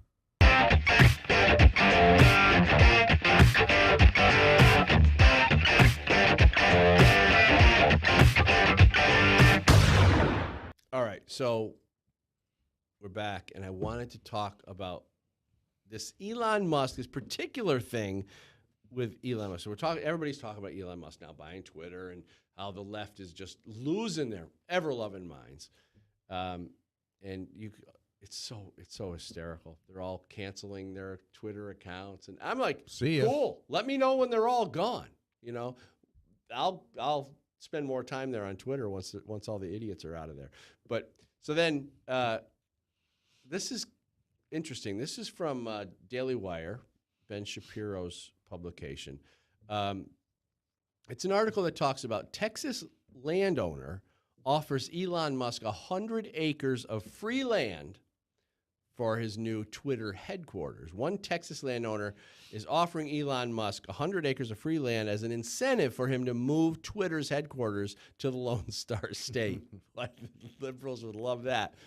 Although they do have Austin, from what I understand, pretty wrapped up in the woke Well, culture. Texas is becoming pretty liberal. Yeah, parts of it anyway. I was just in Dallas and Fort Worth, and Dallas is kind of getting a little bit wokey. Fort Worth, cool. Fort Worth is cool though. That's I don't even think they allow liberals in that town. Anyway, Jim Schwertner, CEO of Schwertner Farms, has offered up the prime real estate just 38 miles north of Austin. Here's a quote from Elon. Elon Musk moved Twitter to Schwertner, Texas, 38 miles north of Austin in Williamson County, and we will give you 100 acres for free, Schwertner tweeted. Schwertner Farms, with more than 20,000 acres in Williamson and Bell counties, also shared details regarding his new offer with the Austonian. He said, "We think it's a good idea, especially when you've got Samsung moving to Taylor," Schwertner told the outlet. He said, "I mean, this area is exploding, and we want to be part of the explosive growth." 3 of Musk's other companies, Tesla, SpaceX, and the Boring Company. What is the Boring Company? Bores the holes. Oh, okay. Are all operating in Texas. Here's another quote. I just think with all the stuff he's done, he evidently likes Texas, right, or is that right? You got to have right in the sentence. Or he wouldn't have moved from California, Schwertner said during the interview. And I want to be part of the plan if he'll come to visit. So here you have one guy standing up to the lefties and Elon Musk, and you got other people finally saying, okay, I'm going to join in. Right. I'm going to help. I'm going to give you some land. This is what happens. You need one guy with the guts to do it to get other people to come in. I agree. That's what's got to happen. And thank God it is happening, and people are seeing it. And then we have, the other part of the country that's all subscribing to CNN Plus. Well, that was another thing I wanted to get to, but let me see where Canceled. CNN Plus. Well, I suppose since we're on CNN, isn't Peppermint Patty going to that, or is she going to MSN? Oh, I don't know. She's the other one. She's going to MSNBC, I think. The next one. Taking Rachel Maddow's place, or what's she doing over there? Well, it's perfect for her because she's such a left-wing liar. She that lies. Oh my God. She is the ultimate liar. I can't even stand watching her. Oh, I don't. She looks like what's his name in drag? Zuckerberg. Zuckerberg and drag. I think that's who he is. Yeah. Is that Zuckerberg's alter ego? I think that's him. They cloned her, made it a female, put a double X chromosome in there. But CNN created this CNN Plus and turned out to be a complete failure. And they knew it as soon as they launched it because they shut it down. It was like 21 days after they started it. Maybe it should be called CNN minus, but I got some notes on this one too. At least a couple people had a job for 21 days. Exactly. Hey, let's move here. Let's move your family here to work here for 21 days. Yeah. Oh, sorry. By the way, you're fired. Wow, 3 weeks. Yeah. I made it 3 weeks. They didn't meet their subscription that they thought they were. They thought they were going to get like tens of millions of subscribers. The thing of it is that there's so much left-wing news out there. Why would they think people are going to subscribe to get more of the same They're thing. already not getting any ratings. CNN right. is already, No, I know, it's terrible. in the toilet. Fox is running away with all the ratings, and Newsmax and a lot of the Rumble and all these places they're all because people want to hear stuff that's not the other stuff. Yeah. But if it's the same stuff, why would you think people would pay for more of the same stuff? I don't get it. CNN Plus says Warner Brothers Discovery has pulled the plug on CNN Plus. This is actually a Fox article. After the network's recently launched streaming service failed to resonate with viewers, it will cease operations on April 30th. Just a little while ago. So, as we become Warner Brothers Discovery, CNN will be strongest as part of WBD's streaming strategy, which envisions news as an important part of a compelling, broader offering, along with sports, entertainment, and nonfiction content. CNN Worldwide CEO Chris Litch said in a statement. Like you said, who needs more of it? Do we need more of the same? What news? I guarantee it wasn't going to be news. Oh, of course right? not. It's going to be left-wing propaganda, and maybe even the lefties are they got enough of it. They want to hear their talking points and their call to action. They go to CNN, they watch a little bit of it, and they know where they're supposed to be. Okay, I'm still good. Here I am. Yeah, Still on TV. I'm still good. Why do they need another? I'm still believing the lies. Yep, I'm here. So they go on to say, we have therefore made the decision to cease operations of CNN Plus and focus our investment on CNN's core news gathering operations and in further building CNN Digital. Litch continued. This is not a decision about quality. We appreciate all the work, ambition, and creativity that went into building CNN Plus, an organization with terrific talent and compelling programming. But nobody cares. But nobody cares. Exactly. But our customers and CNN will be best served with a simpler streaming choice because nobody wanted it. Nobody cared. Oh, it's so hysterical how they have to try to spin it to make themselves look good. So You just keep lying. yeah. Making up stuff. Eventually, you believe it, I guess. Well, but again, once you're in the belief mode, and people talk about it. Well, I just put a post up the other day about how, and I was watching some guy was talking about some survey. Oh, it was Robert Cialdini's book, I think, Influence. He's one of the guys that helped Hillary in 2016. He's a persuasion expert, right? But he was saying that once you state a position publicly, it's way harder to back off. Yeah, you got to follow it. All these people who we know with the bumper stickers on their car and all this other stuff and wearing the mask when they're driving alone in their car and stuff, they're already deep in the mud. You know, they're not. Yeah, they're never coming out. They're not paying attention to, well, maybe there's something wrong with this. They're not looking at that. They're just looking for consensus. Well, it's like I said, we talked about this before with the anti-gun protests. They go out there, they take a sign, and they paint, no guns or down with the NRA or whatever their stupid nonsense is. And they go out in public and they hold this sign up for the cameras. Once they do that, they're committed. How do you go back from that? I mean, because you got to go out in public and say, I was wrong. Nobody's going to do that. So you're right. What you were saying is that once they commit to that thing, so then I think it becomes a matter of people on the left don't want to have to admit that maybe they're wrong. And so then they just say, okay, well, maybe I won't pay as much attention to politics anymore and get out of it because I know I'm living a lie, right? But they'll go into CNN every once in a while, check in, like we said, and just see where they're supposed to be. Get And they're pulled not back gonna, in. yeah, they're not going to challenge it. Well, like back to that graphic that Musk put up. We're all standing over here going, okay, here's where I am. Yeah. Here's where I'm Still at. here. Still here. Everything's the same. And these guys are looking at other people getting worse and worse and worse off to the one side. Hopefully, sooner or later, they start to say, wait a minute, what's going on here? But until that point, they're locked in. They're not going to admit that they might have something going on that's not quite right or just not serving people correctly. And that's the worst part. It's like all this, so many of these left-wing policies and views are supposedly put out there to help certain people, and they almost never help the people they're supposed to help. Oh, of course. Black Lives Matter. What black people are being helped by Black Lives How did it help black people for the founders to buy 6 like multi-million-dollar homes? How does that help black people in the city of Chicago? Doesn't.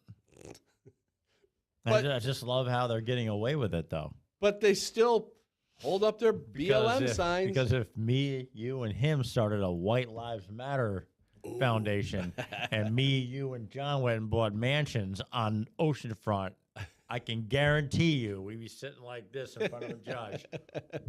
What are you doing with the fraudulent money, fellas? Right, exactly. Yeah. But no one's saying anything about these disgusting humans doing what they're doing, just buying houses. Wow. Every day, black people are killing each other, and no one cares. You know, when I saw that one woman, I can't remember her name, the one who bought the houses, and she was a founder. You know, I guess, did she originally start off with I'll say the right intentions? No. You know, I know the intentions were probably never right, but at least did she start off with intentions to support Black lives and No. then get caught up in the money? No, it's a fraud. I think it was a fraud from the From start. the beginning. Well, Scott Adams talked about that because he was friends with Hawk Newsom, who's the head of Black Lives Matter in New York. Okay. Right. And he was working with him for a couple years, trying to get some stuff straightened out and presenting things to people and stuff. And he had to stop because he realized that they don't want to fix the problem. They want the constant, Black Lives Matter is like a lot of organizations. It's just there to keep things churning so somebody makes money, right? Yeah. It's always about money. Yeah. So the they're money's not helping going where anybody. it's going. The money's not helping anybody. Right. They're making millions of dollars a day. You think they would go to an inner city school and maybe help the kids with, school supplies or laptops or a computer lab or maybe some technical school help so they can get a job? Nah, I'm going to buy a mansion. And I'm going to sit in that mansion and be the selfish piece of garbage that I am while people of my skin color are getting killed every day. Yeah, because this is it's this mentality that I experienced once in the music industry. This guy that I knew who had played in bands, and playing in bar bands, you get abused. The bartenders, not the bartenders, the bar owners abuse you. They don't. Not physically abuse you, but they don't pay you what you're supposed to get. They'll try to short you. They'll play games with you. Musicians at the bar band level, it's a struggle. It's a grind, and you never make enough money. And so a lot of times bands they'll be either pissed off or they'll rise to a certain level of success where they can start calling the shots and they can say, this is what we get and you're going to pay it or we're going to go to the next place. So when you get to that level of success where you can draw a big crowd, then you're kind of holding the cards. What happens is, and I was talking to this one guy who's in the music industry, and he was playing in a band for a lot of years, getting abused. And then he went and he opened up a nightclub. And we were talking about it. I'm like, hey, that's kind of cool. Good for you. He says, yeah. He says, now it's my turn. I'm like, what? Yeah, pay him back. Yeah. All his hurt feelings on the new up-and-coming people. Right. Yeah. So what I think might be happening is that was an example of what might have happened with these Black Lives Matter leaders who stole this money from the people who trusted them and said, now it's my turn to be an elite or whatever it is that they want. I'll sit in my house while you're out protesting for me and doing my dirty work, but keep the money coming, baby. Yeah. That's That's terrible. what it sounds like. That's terrible. But no one's saying anything about it. It's a dark side of human nature. I mean, some people are like that. Yeah, because donated money is not for you to buy mansions with. You would think not. I mean, isn't that a law? If you're We'd love to if see- you're a let's- 501, whatever they are, Right. you cannot use the funds from a foundation personal to stuff. buy Right. mansions for you.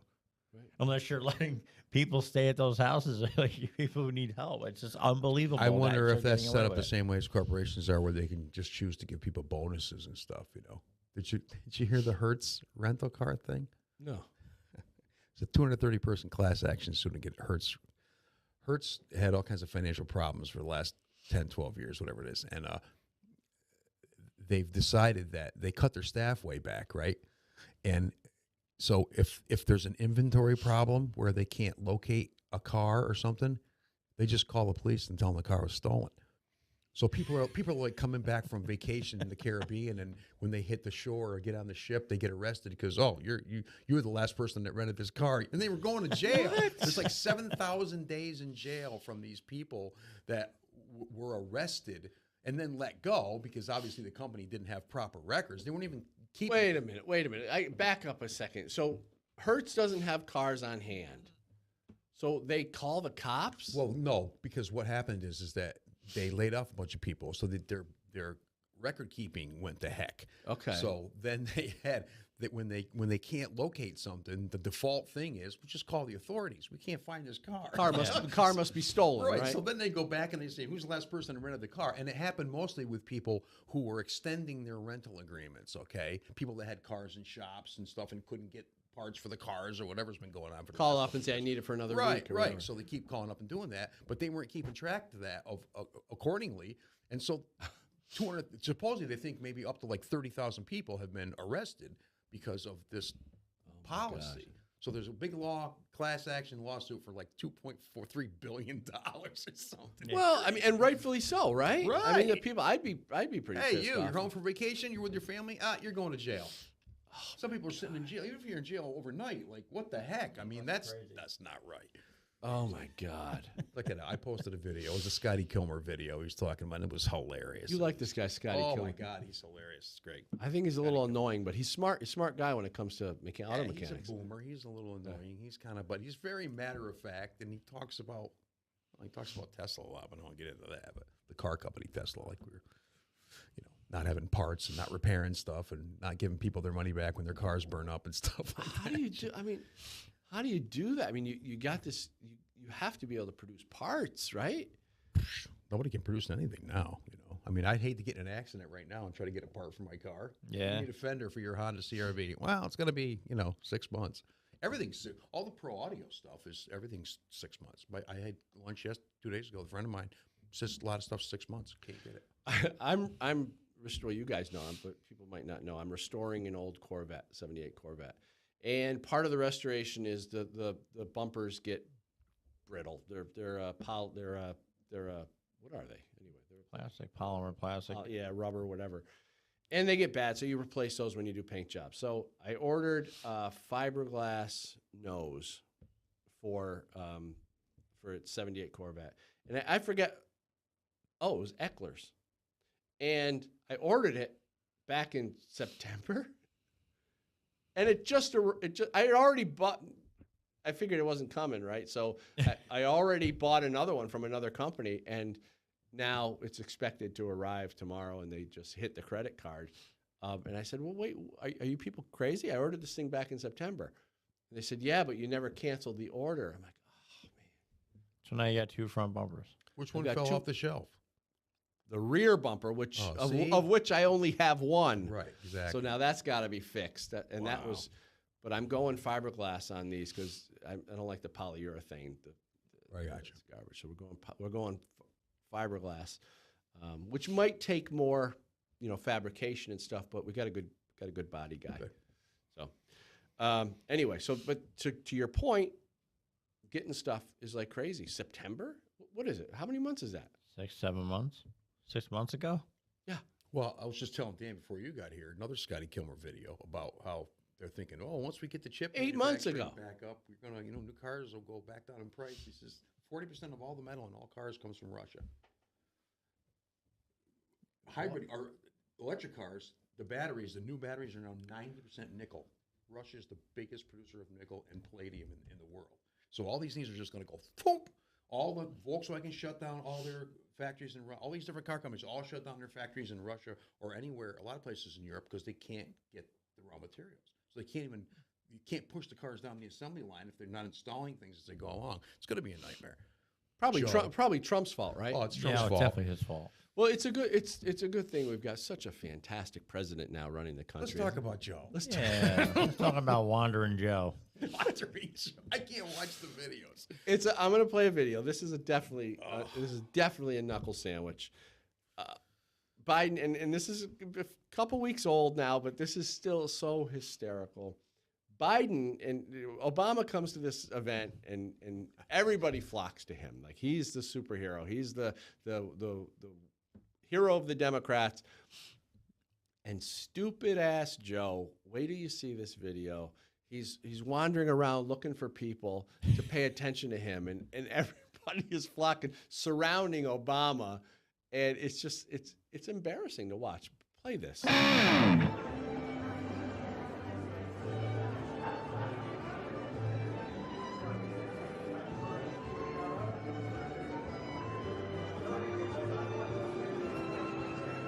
Knuckle sandwich.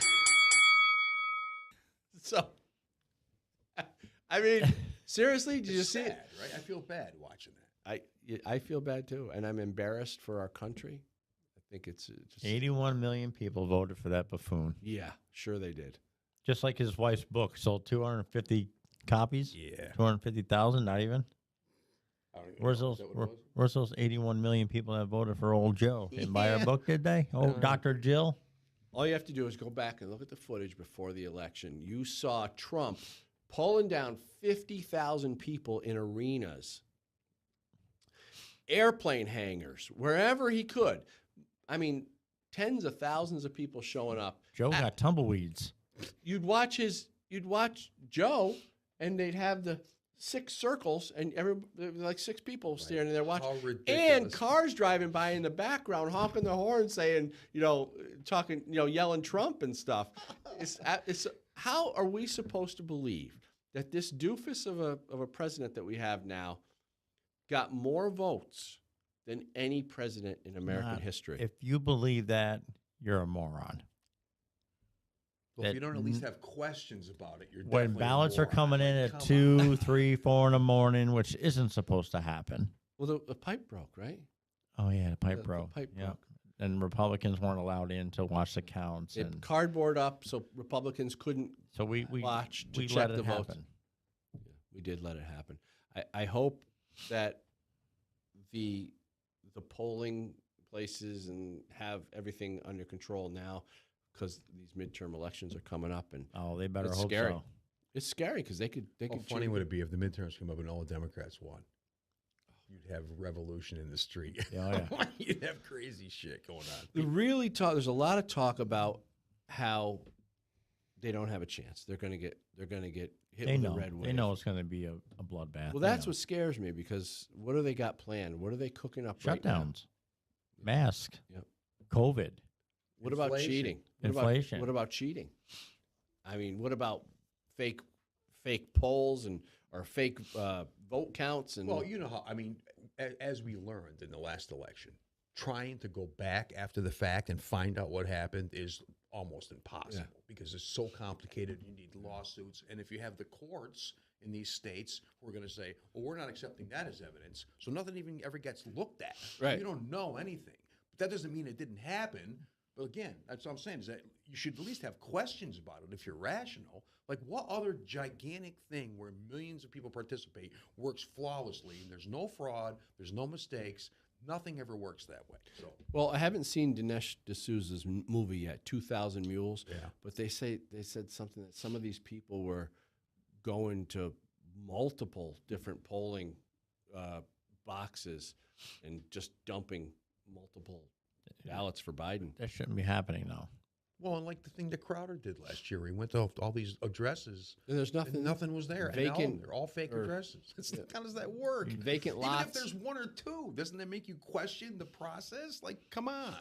Like, if you were building your car and you put all these parts in, and that same part failed, and you're like, "Oh, what's wrong with this part? Oh, maybe there's something wrong with the part." Yeah. No, it's just you. Right. No. You're imagining a conspiracy theorist. Right. You're imagining that. Yeah, there should be just you need an ID to vote. No mail-in at all. Should not be mailing in anything. Mail-in is the biggest fraud ever, and that's what happened. They used COVID as a decoy to cover up their lying and cheating. Of course. And I love how they say, "Oh, an ID is racist." The hell are you talking about? Every person I know has an ID. Every person should have an ID. Well, we did a show a few weeks back where they actually interviewed black people in the streets of New York and wherever, and saying, can you, do you have a problem getting an ID? And they're like, no, I get an ID right here. DMV's right down the street. Yeah. So it's all a big made-up hoax. Yeah. That Democrats. But people believe it. But Democrats use black people again for whatever they need, and the problem is conservatives don't fall for it. Somehow it seems like a lot of black people are falling for it because they are voting for Democrats. Too bad. It's too bad. So again, I don't fault the people. I fault the politicians that say they're helping people, and then the result is because they know they had that guaranteed vote. Well, that's all it is power. Albany, New York is a perfect example of welfare working the system because that useless mayor that they have won again. She's terrible. Another redhead. She's just awful. Oh, mayor of Albany? Yeah, she's terrible. She's a dirtbag. And then she doesn't care about anything. Like the first year she was in office, she made sure that the Department of General Services plowed her street first during the snowstorm. Her street had to be plowed before anybody else's, but then the residents got all over that. But who does that? That's how crooked this was. It's like, but she knows she'll get the votes. Yeah. Because I think the one guy running against her was dressed like a pimp. Who's going to hire that guy? Right. I mean, who walks around dressed like a pimp? It's a comedy. It's no better at the higher level. Then at the governor level, you have non-elected. Yeah, we got mouse face. What is Cuomo running again? Is he going to primary? I think so. Yeah, he's running as independent, or he's running. Oh yeah, he'll win again. I think he realized that he didn't have to resign. I don't think he had to either. He's like, he's going, what did I do? But resigning gave him the option to run again. Okay, well that makes sense, I guess. Just like Lieutenant Governor, the guy that stole all the funds. Yep. Resigned because once he gets cleared, because that's what we do with politicians, we clear them of all wrongdoing because no politician can do anything wrong. He'll run again for another office. Yeah. They know how to work the system. The taxpayers are paying for all of it. Right. Dirt bags. Right. That's what they are. Not right. She's not going to win. She doesn't have a chance. I'm hoping that the Republican takes her out. I hope you're right. Lee Zeldin is looking pretty good. She needs to go. I like Larry Sharp. I also like I liked Astorino. I like Giuliani. I actually met Giuliani. We talked. But I don't see Cuomo getting any more votes because of the whole nursing home situation. I don't think he'll get anything. He don't have a chance. But I think she's done. If they don't cheat. I don't think we'll cheat in New York City. Well, California's got the whole thing going on. They got an open primary coming up where people are running. And Michael Schellenberg is running for there. And there's another person out there who's another woman who's running, who's a little bit of a tree. Actually, I have a picture of her hugging a tree, but she's not off the edge as far as a lot of this crap goes, you know. We're getting the wrap up. Yeah, I know. We're getting the wrap up. All right. Well, thanks, guys. Cool. All right. Later. See ya.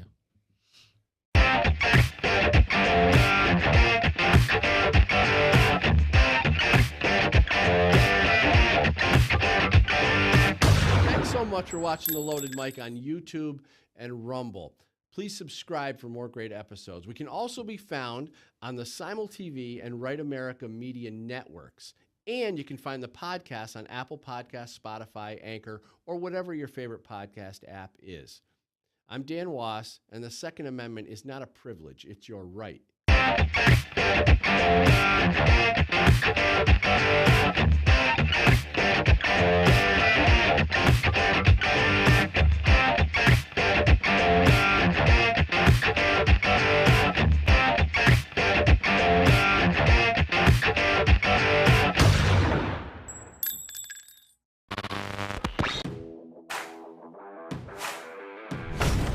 It is necessary to purge the establishment. What she's suggesting that churches do, focus on... That's not necessarily a good thing to start with. They're stating it wasn't around when we needed the greatest generation of the 30s or 40s. It happened before the election because there's so many Republicans that are afraid that their wrongdoing is going to... It's unacceptable, and I'm not going to sit here, stay silent, and not call it out.